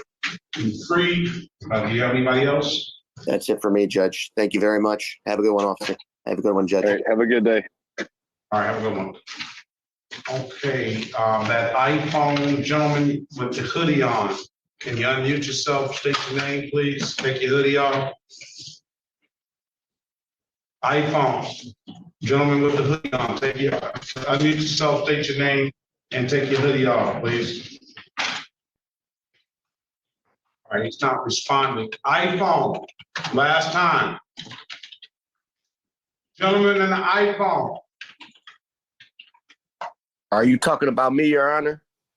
No, he's sitting in the car with a bunch of people with hoodies on. On the iPhone, I just let you in the room. Unmute yourself, please, with the hoodie on. Yes. Unmute yourself. Good morning to you. What is your name, please? Randy Lankwa. Randy Lankwa. If you were here already, take your hoodie off when you get. Yes, sir. Yeah, my phone got disconnected. You can just make sure you don't have it on record. You can turn your camera off, right? All right. All right. Randy Lankwa. Okay.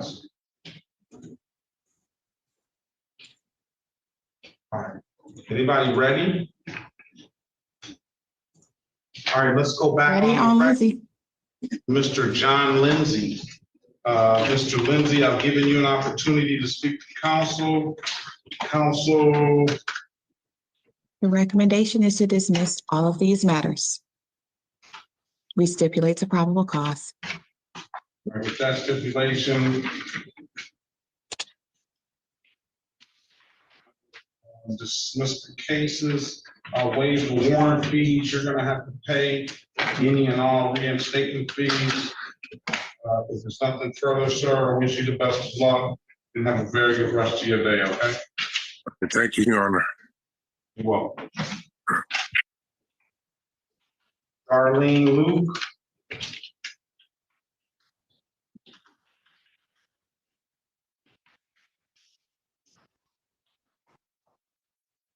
City of Detroit versus Darlene Inez Luke, case number SP 1777383, counts 1 and counts 2. Appearance for the record, please.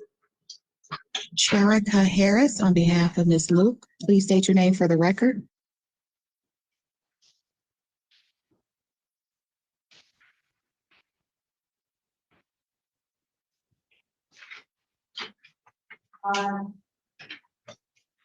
Yes, Darlene Luke. All right, good morning to you, ma'am. Today is the date and time set for there's only one case I see on the docket set for a pretrial, but there's another related case. We'll incorporate both of those as unregistered, untitled, and expired plate. Ms. Harris, give Ms. Luke an updated offer. Keep in mind, Ms. Luke, if you don't like the offer, you have an absolute right to a trial. We'll put you in a breakout room, Ms. Harris, and let us know what you want to do when you come out, okay? Okay, can I ask a question? Why don't you talk to Ms. Harris? Maybe she can answer all of that for you. Okay, thank.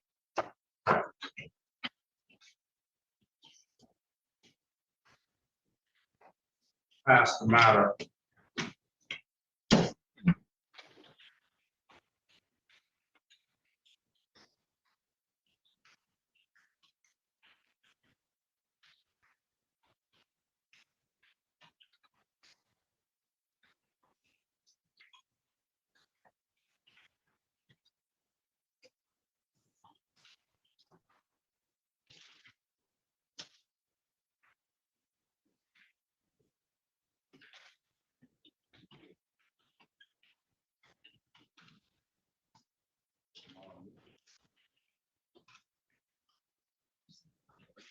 There's a lot of movement.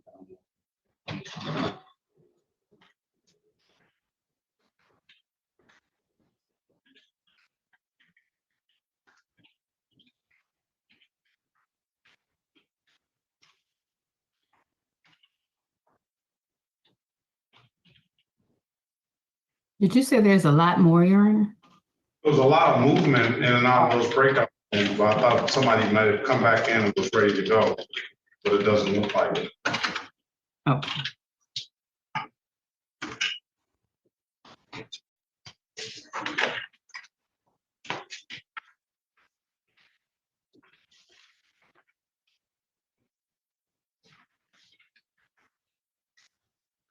Can you give me a quick second while we're off, Judge? I'll be right back. Thanks.